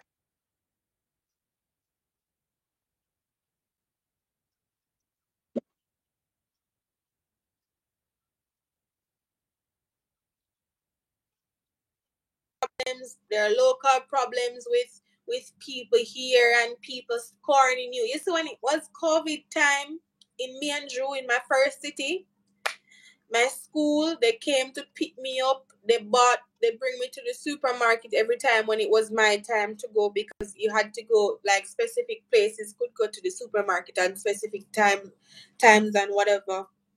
They bought me so much food. The parents would call me, the kids would call me, my colleagues would call me. We're so sorry that you're here in this situation and you're not able to see your family. And something that warms my heart so much. I remember when, I was sad one day, and my kids, they asked me, like, Miss Roma, why are you sad today? And they asked me, do you, no, I think they were asking me. Oh, and I said, because I have no one here, no family. And they said, don't say that. We're your family. That's just so sweet. Those kids, they love me so much. I know that they're big kids, and they still send me messages. Miss Roma, we miss you. Some of them are now on Instagram. So, oh, Miss Roma, we see you on Instagram, YouTube, da da da da da. I love them so much. But in Chengdu, things are different. You have to learn to stand on your own 2 feet. When I was in Mienjo, I was like a baby. They literally did everything for me. Everything for me. Here, you have to do everything for yourself. Everything you have to do for yourself. You have to stand up strong like the Rock of Gibraltar here. Your back off your broad, big back. You have to have that. So if your back small, you have to get it big when you go into the cities where you have a lot of foreigners. Because if they had a fallout with one foreigner here, they automatically assume that this is the behavior of every single foreigner. Everybody like to do that. Here, people run away from me, people scorn me. In COVID time, no one wants to. When I go in the supermarket, I remember the last time before everything, the ban was lifted and everything. I was going to the supermarket, the supermarket was stacked and people were running from me. And I love that because I got to go to the front of the line. I love that so much. I was like, oh, thank you, darlings. Love it, love it, love it. From me, people see me coming, they're jumping in the bushes. Like this, the kids and so on, they'll see me outside. Oh, black people, and laugh at me and stuff like that. But I don't care. It's just me. I don't care. You want to laugh at me, you want to jump. If it's my kids at my school, no, I'm going to be upset because I'm their teacher. But if you just see me on the street and you want to jump in the bush and you want to jump into the cars, that's fine for you. That's okay for me. If that's what you want to do, that makes you happy, do that, darling. That's fine for me. So that my experience in one part was different. It's a different thing from what I'm experiencing now. I've known many people who the schools mess them up. they just go through a lot. So guys who are like, if you're in another country now and you're watching this, if you have a family member here, they're having a hard time. So don't be hard on people and you want everything from them and stuff. Life abroad is not me. And as I said, I've had my share of bad and the good.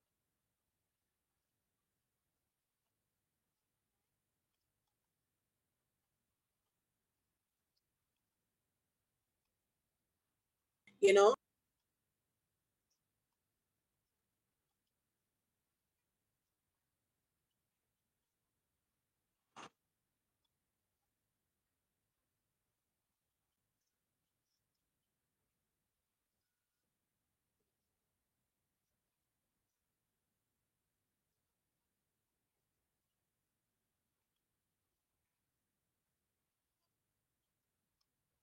though you're always going to be going to get like a card which says, oh, you can stay here 5 years and then go to renew it or whatnot. So you're always going to be on edge. You can literally be here for 10 years and they uproot your life and you just have to leave within a few days. So it's nowhere for me to really call like home, but it's nowhere for me to settle permanently or I want my family to come. I want to start a family, da da da. It's nothing for me. Here I'm just working and that's it.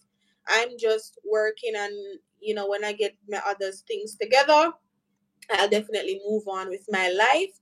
But other from that, the place is safe. It's very safe. You can walk outside anytime of the night. As I say, it's cheap. Things are good. Da da da da da. So yeah,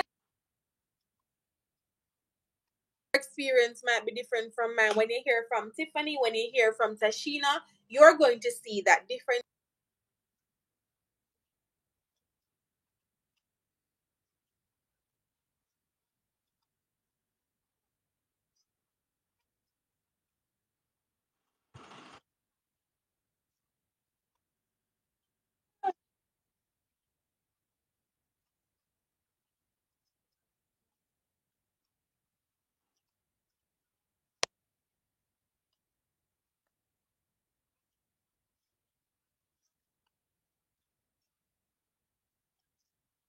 Hi, everyone.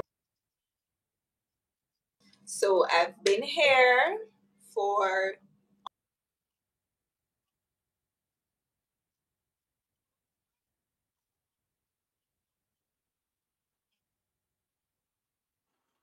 now. Are you hearing? Whatever. You can talk while me ask. Or you have some.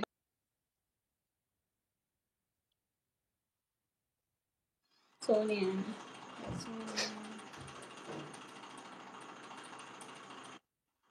Mm-hmm.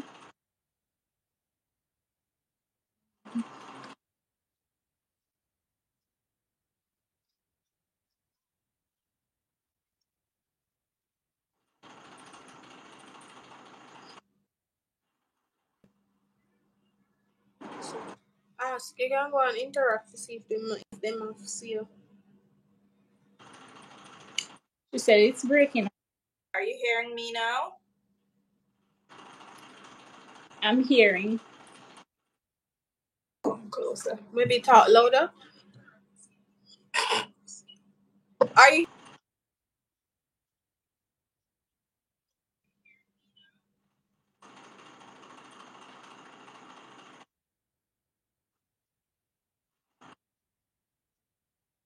It's on delayed.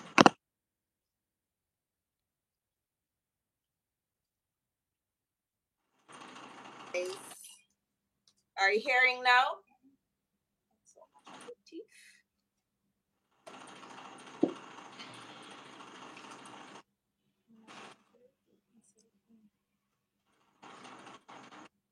Still poor, but go ahead. There is some lag.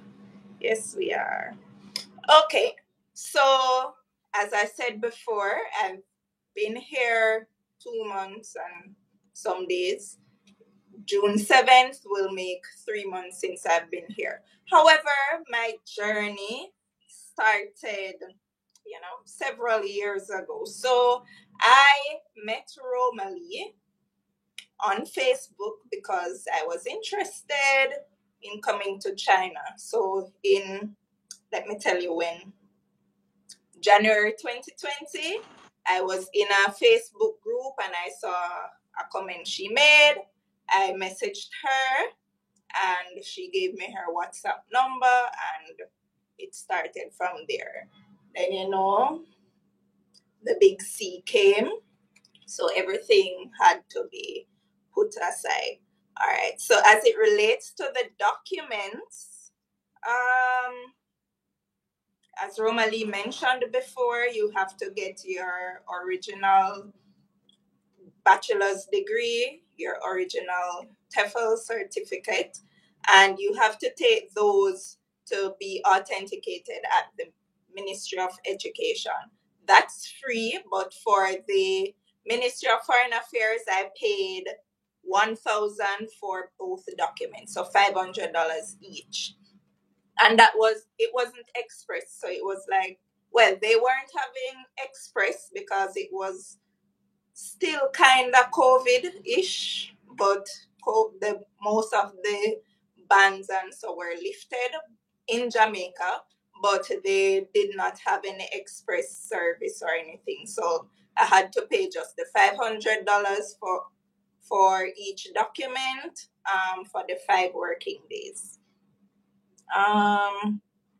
After you get it authenticated at Ministry of Education, then Foreign Affairs, as Romalie mentioned, you book an appointment on the Chinese Embassy's website and you go there.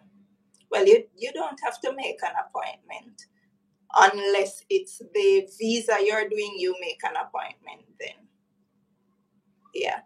So when you're going to authenticate your documents, you can just go there. It's usually on Wednesdays for other nationalities, right? So if you're not Chinese, you go there on a Wednesday afternoon, 2:30 to 4:30. I think they're open, right? And I paid to authenticate the degree and the TEFL certificate. I paid $3,200. And then for the police record, I paid $1,600. That's JMD for 4 working days. So I did not have all my documents together because, as I mentioned, I started a while back. So, some of the things got pushed back. For the police record, at first I paid for the 31 days or 30 days from 2020, but I didn't use it because, after 6 months, it's no longer valid. So COVID came, I had to stop my process. So obviously I wouldn't go do the police record or the non-criminal record, then check, whatever it's called in your country. So yes, so when it was confirmed that I'm coming here it was confirmed 2022 that, okay, yes, you will be coming. I just paid an extra, how much was it? I paid some extra money at the tax office, and got the 5 working days express police record, right? Because I needed it as soon as possible. And yeah, just took both receipts, the one from 2020, the one I paid in 2022, went and did the fingerprint, and they're now doing digital fingerprints, no more ink, people. Jamaica step up, yes. And yeah, as it relates to the Z visa or Z visa, that was $7,600. So for the express police record, I paid 6,000 Jamaican dollars. For the authentication of the degree and the TEFL certificate from Ministry of Foreign Affairs $1,000 for both. So $500 each, Jamaican dollars, people. To authenticate at the Chinese embassy, it's $1,600 or 1,600 Jamaican dollars per document. All right. Yes. Okay. So, people, I almost did not make it here. I got the interview, everything, get up the money them to come here. Went to Florida because, I stopped by my cousins and my aunts in Florida because I sent some winter stuff there. I was supposed to come here in January, but it didn't work out that way. So, January is still winter. So I had sent winter stuff to my aunt's address. So I had to stop there to get my stuff. So, it was still kind of COVID-ish. So we needed the 48-hour, 48-hour negative COVID test. People, on the Hong Kong website, it said that I could get a at-home thing. They don't need that now, don't they? No. Oh, you don't have to worry about that. I was going to tell you to ensure you double check with your airline, because the airline and the country that you're coming to have two different things. So I was traveling with American Airlines from Florida to LAX, and then from LAX I would go with Cathay Pacific, from there to Hong Kong, and then to Chengdu. So I did an at-home kit COVID test. They said, walk with it, okay? Or you take a picture of the test and you come at home, It's on the Hong Kong website. So I said, all right, I can do this, people. Look how much me never make it, okay?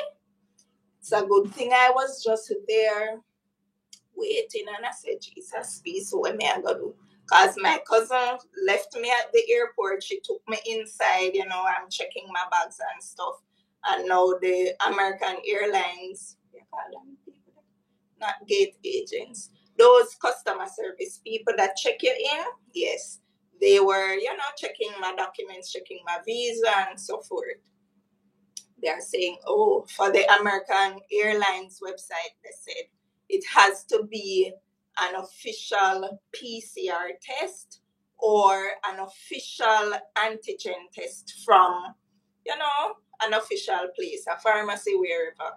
But I did the at-home one, and I was telling them, on Hong Kong website, you can do the at-home one, blah, blah, blah, blah, because that's where I'm going first. Because I showed them that I scheduled a PCR test appointment in Hong Kong. So look, most me not get through. The lady risked her job. I have to thank her. Thank you for the white lady, because the black woman, people, I did one cuss her, but I had to, because I was holding the blade, I had to just, be calm and kind of beggish, Yes. So the white lady helped me. She said, and first of all, LAX wasn't doing COVID testing again in the airport. I would have to go out into the city or wherever to get that done. So the lady really helped me out. She risked her job and helped me out. I got to LAX, and then luckily the Cathay Pacific gate agent, he was so nice, because I ensured that I asked him before time if I needed to show the antigen test to go to Hong Kong, and he said no. And also they checked, he went there, he checked my bag straight to Chengdu as well, because I was staying in Hong Kong for more than 12 hours or something. That would classify as layover. So I would have had to get my luggages and then recheck them, but he sent them straight to Chengdu, so thank God for that. I would say I had a smooth journey apart from all of that in Florida. Because I had Romalee's help. Romalee and our HR Lady Snow, they came to pick me up from the airport in Chengdu. I reached here, March 7th, like about 1. So I had time to go to the police station that same day to register and stuff. The next day I went and I did the medical and stuff. I did medicals. Just, I did my medical checks in Jamaica as well. Right, so as Romalee mentioned, have it, but I did not get the same doctor to sign or stamp or whatever, so probably it would be invalid and I would have had to go home, but I did not need it. But to be safe, please do it, have it, so you don't have to go home. Okay, so yes, I did all the physical tests, blah, blah, blah. Then I had to wait a couple days or weeks to get the permanent visa in your passport and stuff. People, I did not know that I had to have that thing. I thought that once I had the residence permit, then that means, I am legal to work. I did not know. And people, I was in the little play area with the kids and the police were there. Okay, and I did not know, and I'm saying, why are these people just looking at me? And little did I know that I was not supposed to be at school that day. But nobody told me. Okay? Nobody told me. But when they were, I guess they weren't making any checks on foreign teachers or whatever, because no one said, the police didn't ask me any question or anything like that. But the day that they were coming to check foreigners, I was told I wasn't supposed to come in, or I wasn't supposed to go into the classrooms and stuff. That is when I found out I had to have that, permanent thingy in my passport before I can work. But yes, apart from that, everything was smooth sailing. The job, it's okay. Trovon mentioned something about the difference. I taught high school children in Jamaica, and I'm now teaching kindergarten. So very different. I don't know how to turn myself into idiot people, but I have been trying, okay? I have been trying. I am trying. Maybe I'm not there yet, but I am trying. But high school kids, you have to stand up strong. Worse, me maga, me short, okay? Most of my kids, even in first form, they're bigger than I am. But they know, don't play with Miss Thompson, okay? They know. But my babies here, they are nice for the most part. The people, I don't know if I can say that. As Kashina mentioned about they will tell everybody else but you. Yes, they told everybody else but me. They said that I don't smile and I must smile more and I don't look friendly. I am not here to make friends with you. I will smile with my kids when I'm interacting with my kids. I don't need to smile with you. What's funny? But yes, I'm smiling-ish some more. But yeah. As it relates to culture shock, I wouldn't call it culture shock, because people, before I came here, if you look in my YouTube history, everything, China, from 2020 to 2023, everything. So I was I would say I was prepared. Okay, I was prepared. I was prepared for the hawking and the towing. Okay, that spit from down at them belly button, but to hear it, it's still just gross. Okay, but I was prepared for most of the things. As it relates to food, I haven't tried anything extreme so far. I've tried hot pot, I've tried Chinese barbecue, I've tried the steam buns, and I like those things so far. Yeah. The Chinese food is nice here in Sichuan. Oh, as it relates to, people taking pictures, we went on a trip to John Way. Oh my God. People, my jaw was hurting, okay? Every second, somebody coming up to us, we were celebrities. They want to take pictures. They don't really see foreigners in that part of the country or city, whatever. Yes. But it has been okay so far. It's only been 2 months and some days, almost 3 months. So, yeah, we'll see. Tashina?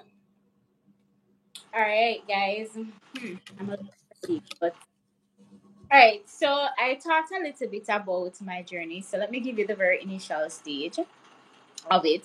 So when I left Jamaica to go to China, you're hearing me, right, Roma?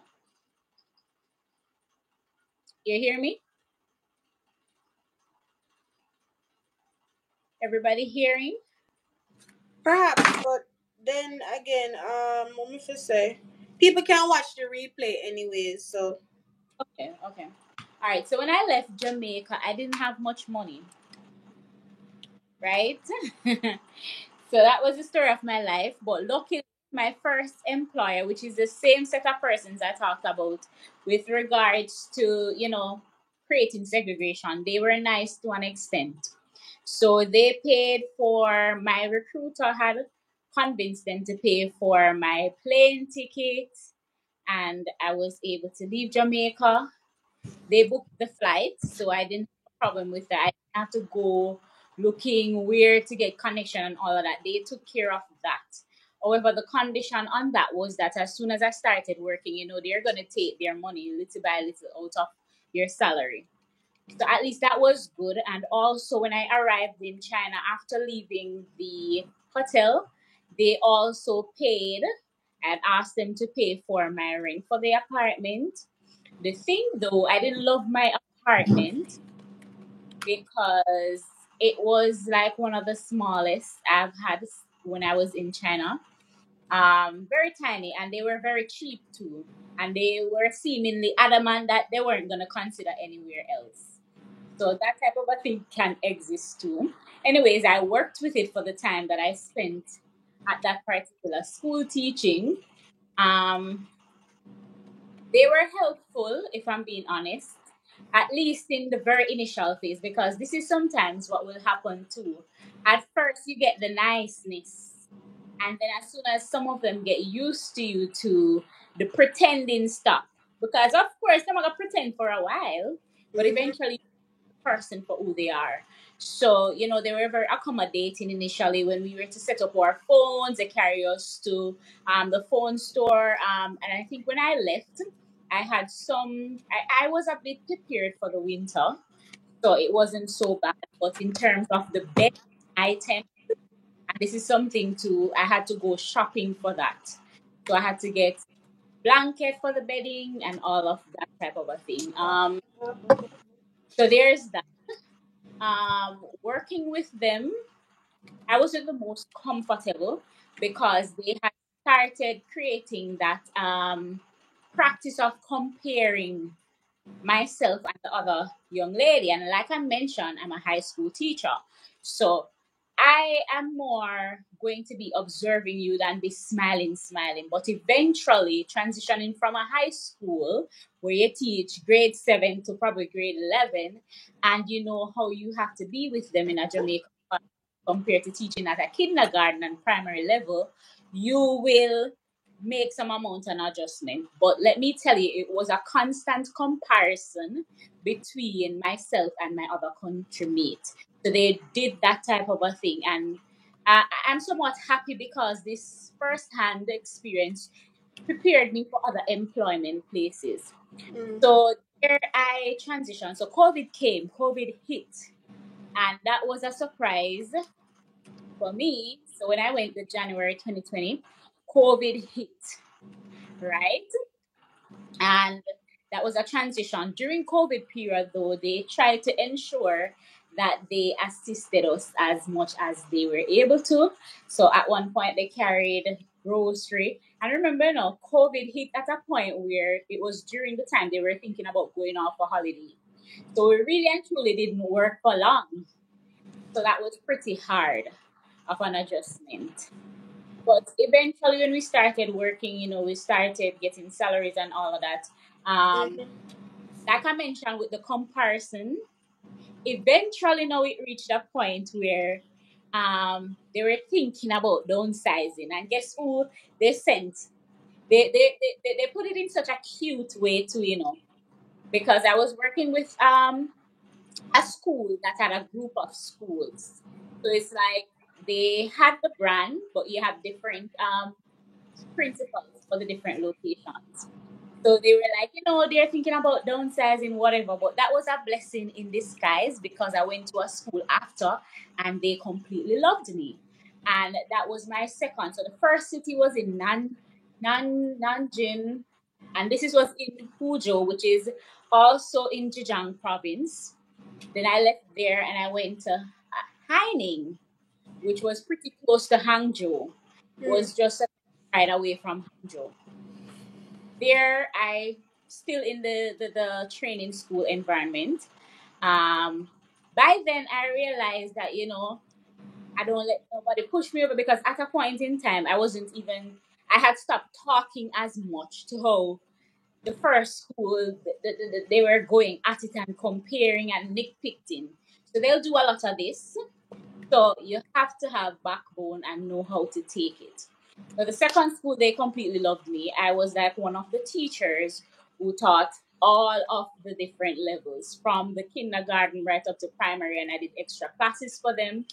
They would oftentimes come to me, ask for my advice, especially for other teachers who may just be starting, advice and stuff like that. So that was a better environment for me. And there I spent over a year. No, hitting the part of my story where I met this agency for this school that completely destroyed and cut short my experience in China. Now listen to this part. Yeah, this is the part. So I was so why I had a good relationship with this training school. Like I mentioned, I spent over a year. So why I wanted to from the training school to another level, or it could have been primary or it could have been kindergarten at the time, was because at that point the government just stated that it's now illegal for English to be taught in training schools. So of course, Chinese people, they always care about their money. So you have to keep informed. So that was what I was doing. And they were trying to convince me that, oh, we are going to be around for a while and you don't have to think about changing jobs and whatever. I wasn't having it. So I was actively seeking other employment and all of that. No, the part now where I met the person from the agency. First of all, these persons are very clever. He disguised himself as the human resource person from the school. So how I met him through a recruiter. I don't know if she was pretending, but to my knowledge, she wasn't aware that he wasn't actually the human resource person from the school. So I realized we started interacting with interview and all of that, and he started convincing me, and he's like, you really want to come, whatever. And at that point I wanted to leave the training school environment because now English teaching there is illegal, so I wanted to safeguard myself to ensure I have a job.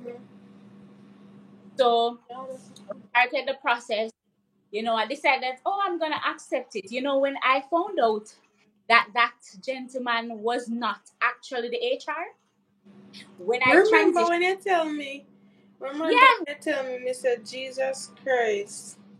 in the new city, when I transitioned in the new city, and let me tell you, like Romalie said, usually if it's persons from the school that are conducting the interviews and you accept the job and whatever, they'll put you in contact.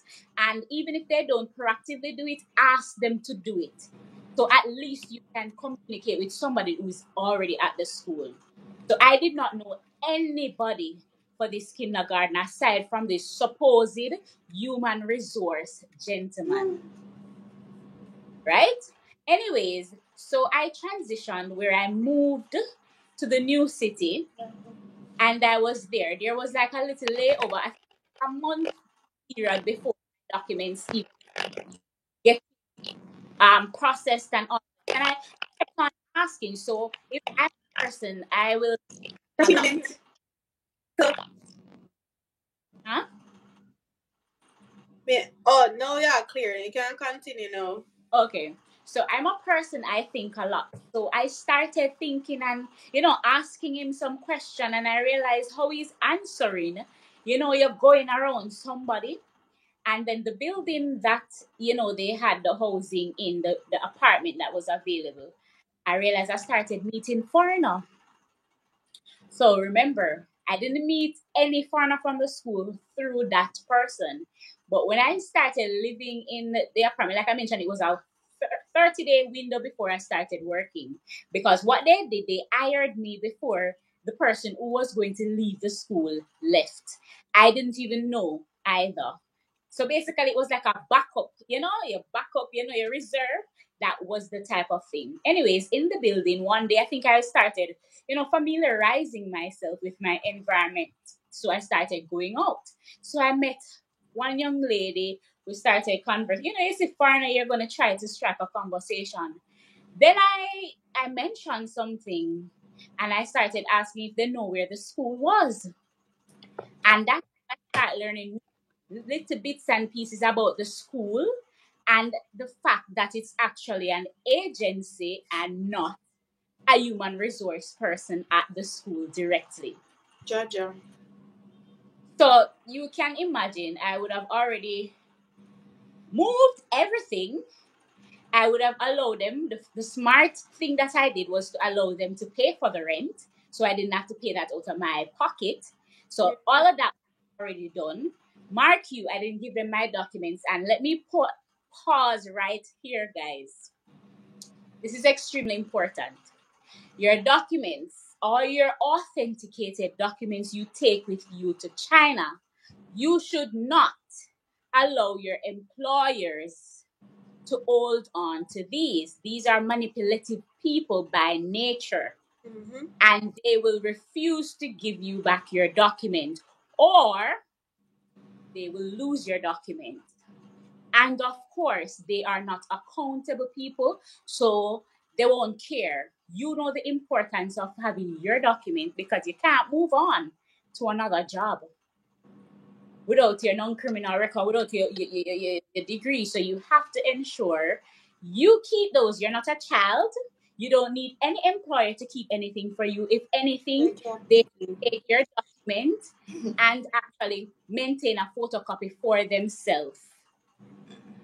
I think the only point in time your original documents should be in their possession is when you go to the PSD office or the bureau office with them and the bureau is examining the original documents. So that is very, very important. These people, and they will tell you, oh, I need the documents.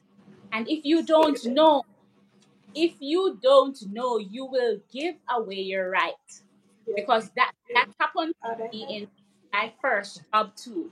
Let me just insert. I didn't know anything that you're not supposed to. Well, I know somebody that was there, and when I started bringing it to his attention, he said, "No, they're not supposed to hold on to your documents." So I started asking back because what had happened is, like I mentioned, COVID started. So when they took the documents to do the photocopy, really and truly, we were supposed to be going to the government office. I think But you did because not tell me that time, and me did not tell you, said, no, take back your documents them ASAP. exactly. So what ended up happening that first job? When I was transitioning to go to the second job, they misplaced one of my documents and was telling me that even the lady, she got rude with me, was saying, I don't want your documents, because she kept on saying she didn't have So it. if And I you said, don't want it, listen. why you keeping it? Give it back. And I said to her, listen, I gave it to you. So you are going to go find it. I transitioned to the next job. And then I realized that, oh, this was missing. And she gave attitude. Eventually what happened?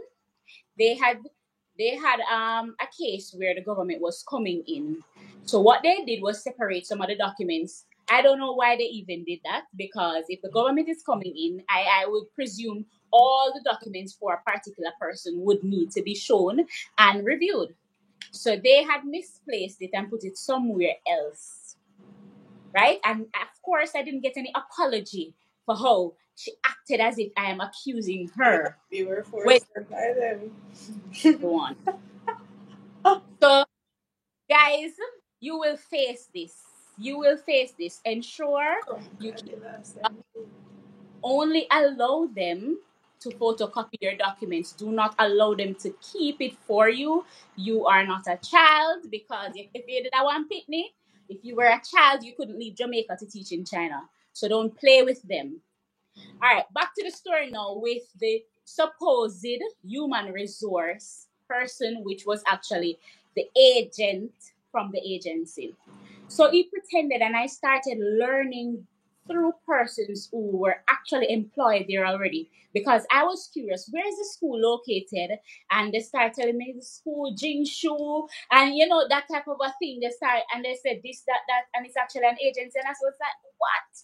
So I started asking him questions, and I picked up how he was answering. I even said at one point, I really have to visit that human resource office when I reach the school to really meet in person. By then, I already knew, because I started asking her questions.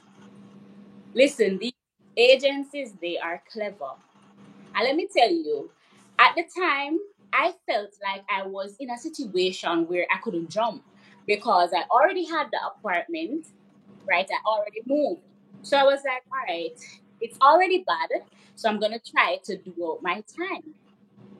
But let me tell you, it was one of the worst jobs.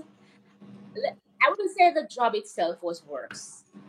It was one of the worst experience I've had in terms of administrators, because the children were lovely at the school. The job itself was nice. It was relaxing. It was good. It was fun. However, trust me, working with agency is a headache.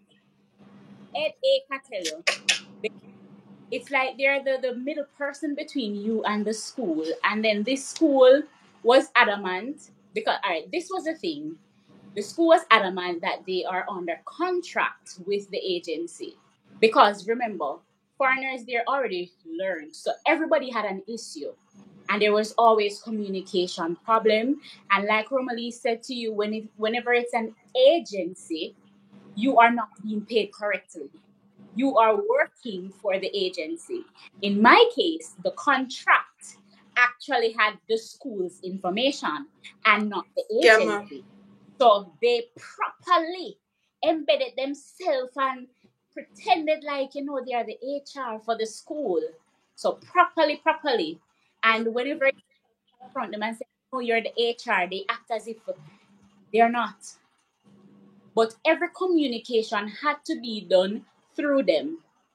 So if you talk to the supervisor will refer it to you. And then the Chinese people, they sometimes they think they're smart, but they're not smart, because they're telling you at the school, talk to the agency, which they're upfront admitting that it's an agency dealing with you. So we had several problems. When it's COVID time, they want to cut salary. They want to take 40%. And at that point, there was a law to dictate the first month of COVID period, you're supposed to be paid full salary. We had to go back I and was forth. paid my full salary again, God. bless those people in Benjo. Not even a cent less. Plus they give It's me money. Extra always money. always a tussle with us, the foreign teachers, and the no, without stretching the story far and for it to be too long. We're fast forward to my first, look, me good, my first experience in a police station. Remember, I left Jamaica, trained teacher with all teaching experience, never see a Jamaica jail cell yet. I don't think I've visited a police station, much less. And I had this. So what had happened was that the school had, I think, I wouldn't say several. I knew about another location, right? They had another branch of the school, but it was under a different name. And that particular branch was like 10 to 30 minutes away from the one that I was working at. So what happened was that with my work permit, and pay attention, guys, your work permit, like Romalie says, and your contract. So whatever name the M of that particular school on your work contract should be what is on your work permit. Now, with the work permit, you have what is called a QR code, which is like a bar, not really a barcode type of thing, but for persons who are using WhatsApp, they have the QR code thing. And I think Instagram, so you have an idea. So you can scan that in WeChat app and it bring up your information. So who did never know about it, you can do this to safeguard yourself by bringing up the information to see what is registered, what your work permit is registered under, the address and the name of the school. So in my case, what they did when I was starting to work there, apparently the December, they would have been going through the period of licensing the school. So they registered my work permit, sorry, incorrectly under their other school's name. So fast forward now, I decided that, you know what, there's too much drama with the agency and the school, and I want another job. So I found a job. I found what I had considered a very good job and looking forward to it. So the minute I found a job, all right, set up myself, the June, I'm going to put in my resignation, which I did. I don't know if it was out of spite, but I want to strongly believe so. The June I did, the day before the police visited the school, the one of the agents from the agency was asking about tax information. So she texted, and I was like, "Why are you asking me that?" Because her question was that tax from my first employment. Remember, it's different job from my first employment. So I was like, "Why are you asking me that? I did not ask you to do anything about tax." So what had happened, tax period was coming up and they wanted illegally to go and claim for tax, I think it was, right? So when I started questioning her, and I said to her, if I have anything regarding tax, I can go to the tax place to deal with that. I had met someone, well, not physically, but on the WeChat app that would do the taxes. So I sent her a quick message to go and investigate. When she investigated the school, the agency, a matter of fact, was not paying any tax. Mm-hmm. The agency wasn't paying any tax.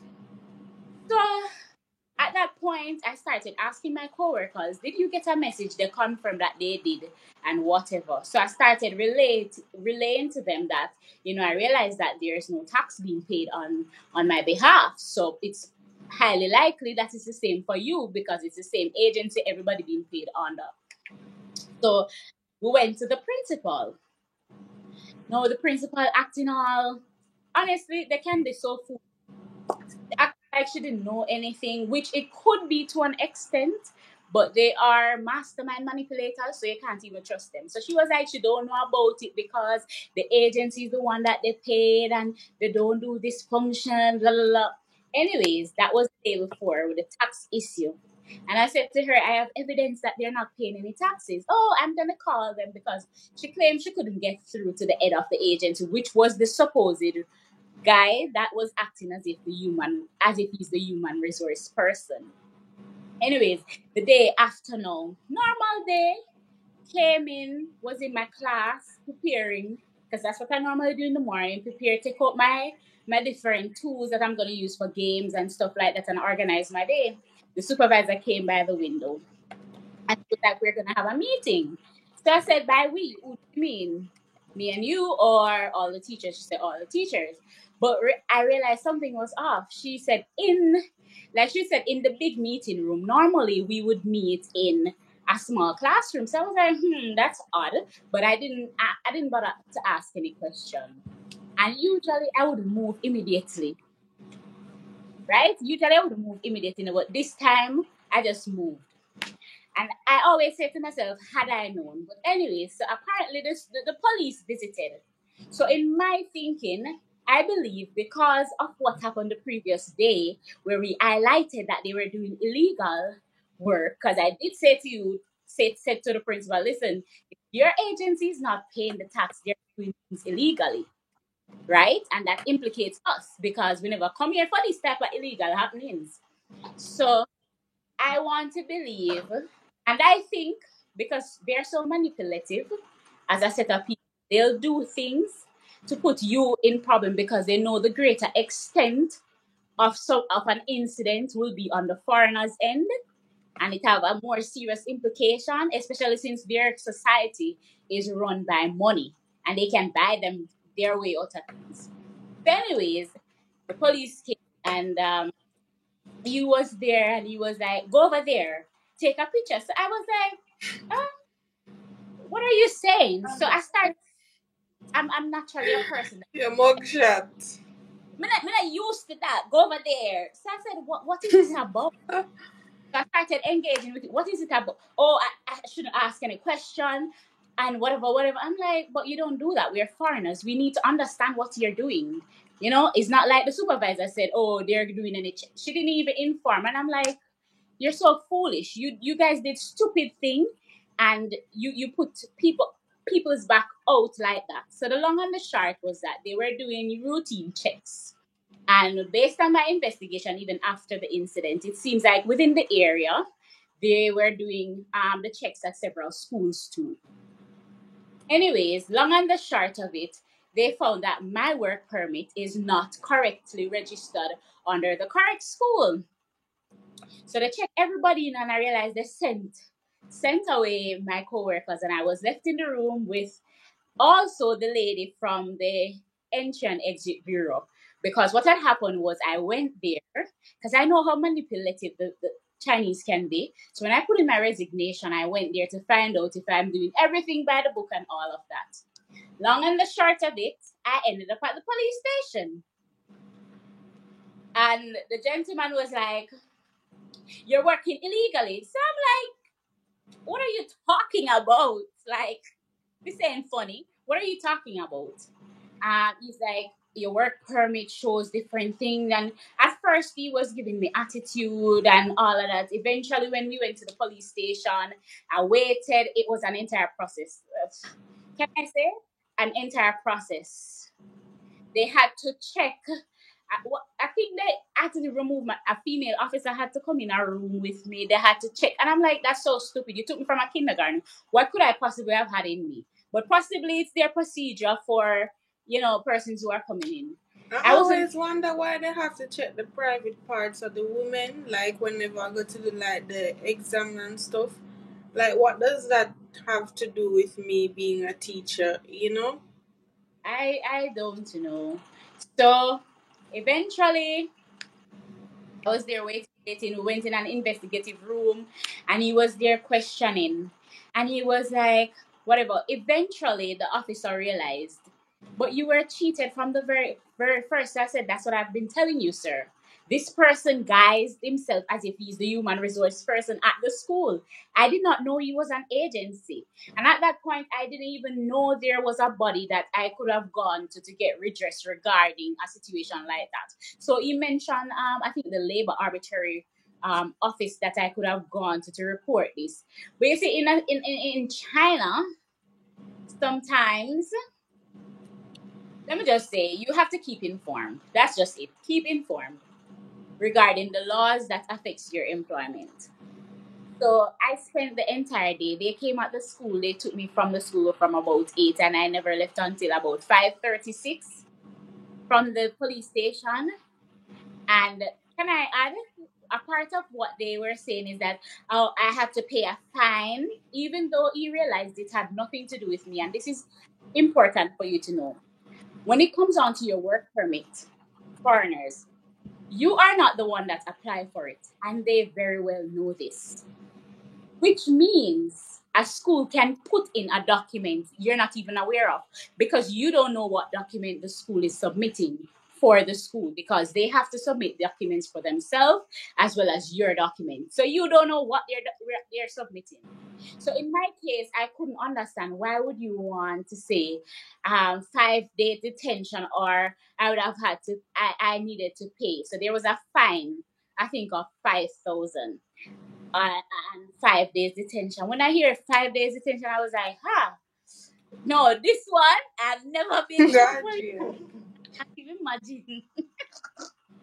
I cannot even imagine having to be in jail in a foreign land. What about And the people? What about the ones who had said that if you should like go home and leave the province or come back so that they can put it into the jail?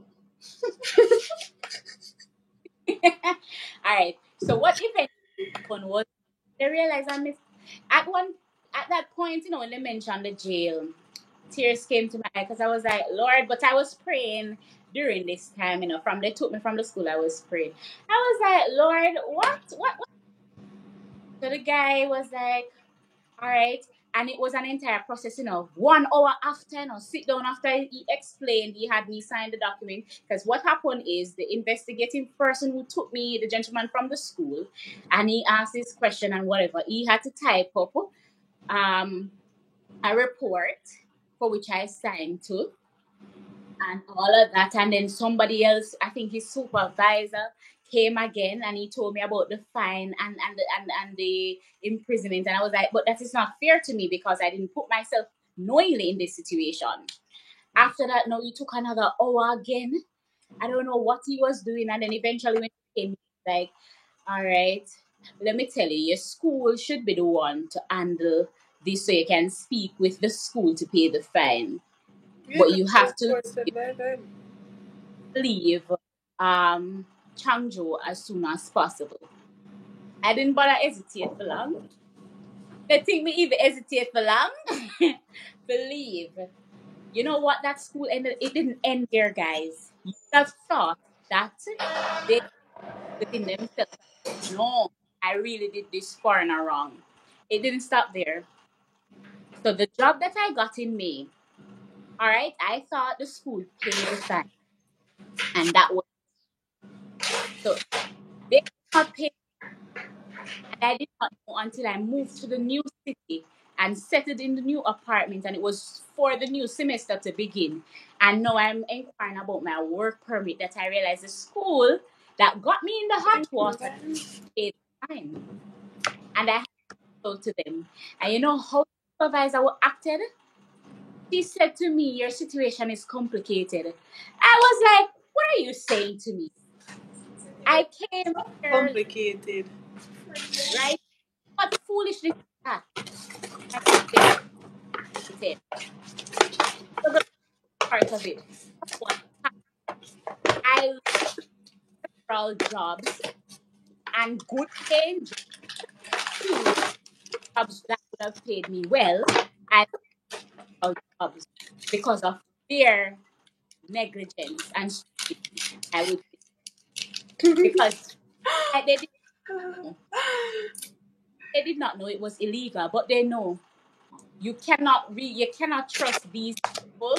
Like, so I ended up having to leave, and eventually left China, because I realized, and I was trying with several schools, and this information, as Romalie was saying, the system is now connected. Whatever happens in one province is now being very Mm-hmm. and called an administrative um or penalty or punishment. So it's not a criminal offense, but it's administrative. So it prevents your work permit from being. So, moral of the story, guys, ensure that your contract, the name of the school, and the address inside your work permit application, you scan your QR code on the work card, sure, and also let them send you to any additional schools, Mm-hmm. Mm-hmm. No, and the and, important and work where is on your work permit. they were convincing us to work for another small school that they had close by. So it was like two different schools. So that's what happened. I realized that this record, because of this incident, not my doing but theirs, kept on following me, and I left home, and I lost so many jobs. I just say, you know what, I'm going to leave because it makes no sense. There were opportunities where schools were probably able to help, but they wanted to manipulate the situation. And me knowing, as much as I did, people, I was not put myself in a situation, them the upper, because it would have never ended well. It would. I'm guessing this question is for me. Were you placed at a school before you left Jamaica, or when you got the visa? So I was placed at in my case, I was placed at a school. So my recruiter, when I was just starting out, was directly speaking with one school. So I was placed at a school before I left Jamaica. So that's my story, guys. It had good moments and bad, but very high points of learning, which is very important. And as Romali emphasized, we are sharing so you have balanced perspective and you're very much informed in your decision making process. Because a lot of what we share, we weren't told these before, right? But we eventually learn these, right? But So guys, that's you it. don't have to take what we say for gospel. Next thing you say, you didn't do it willingly. You were forced by them.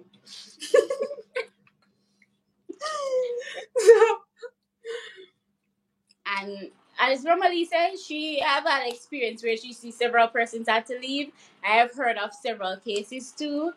People have to leave and stuff. So you want to be careful because when it comes down to it, Chinese is for Chinese, and they'll put you out. Your back would be the one exposed, and sadly, yeah. So that's what happened, guys. So guys, one question I said I would have answered: where to find recruiters? You can go on WeChat. When you go on WeChat, you can add me. I'm going to add my WeChat in the description box. I'm going to add Tashina's Instagram, her TikTok, Facebook, her channel, Tiffet's WeChat, Instagram, and her YouTube channel also in the description box. You can send us messages, guys. Ask us questions. We might look like ragamuffin right now, but we're nice people, and you can actually ask us questions. We will answer. We will not charge you any money to ask your question, to answer your questions. Ask us whatever you want to ask us, and we will answer the questions honestly. I will not sugarcoat anything for you because I want you to make a decision, proper decision, right? Yep. Because I know how hard it is to come all the way over here. It is not close to Jamaica. It is not. So, Oh, I just wanted to ask for persons who might seem a bit overwhelmed. I say try to know you do have Jamaican groups too. So alongside asking us questions, you have Jamaican groups, you have law groups. So if you know Jamaicans who are there already, they can assist in putting you in these law groups, and you ask your legal questions too. Yeah. When I add you guys, I'm not in the law groups, but when I add you guys on WeChat, I can add you into job groups, legit job groups. If you're Jamaicans, I can add you in Jamaican groups based on the province that you're going to. Jamaican teachers returning to China. People coming in for the first time groups. We have Jamaican Association of Teachers here. If you're from other Caribbean islands, you can find other people who are here in some of the groups too that we have. And then if you ask them, like, are you from Trinidad? They say yes, you can add them. Then they can add you to the respective private Trinidad groups or Trinidad people. Yeah. So yeah, it has been a long time, guys. I think it went over like 3 hours. But thank you guys so much for watching. On this channel, I do I will start doing my DIYs now. I will continue to do more content about China, like places I visit in China, a day in my life as a teacher. You can comment to let me know like what content you'd like to see too. Head over to Tashina's channel, to Tiffany's channel, subscribe, see more, and yeah, you will see more content from this channel. So thank you guys so much for watching. At one point we had 12 people, but I know it's late right now in Jamaica and so on, late now in the Caribbean. So I'll send this when I think I'm going to use the thumbnail that is already there. But when I add the links and things to the description box, I will send this out into other teaching groups, on social media, in Ehi's group if you guys are from Ehi's group, and so on and so forth. And I hope you guys learned something and can make good decisions, and hope you guys make it to China. I'm not sure how much longer I will be here or not, because as I said, I'm currently having issues with my visa, renewing my visa, because they're saying they cannot find my registration. I did it twice. They don't want to take the paper. They want to see it in the system. So I'm not sure where I stand right now, but if I have to leave, I'm okay with that. So, Tashina, it was lovely chatting with you again. Thanks, Jackie. No worries. Bye. So, bye-bye, guys. Nice to meet you, Tashina. Bye. Bye, everyone. Stop one like me and hug. Goodbye, guys. Good night. I'm going to eat. Good night. I'm going to eat my lunch. Get some rest. I'm tired. Bye-bye, darlings.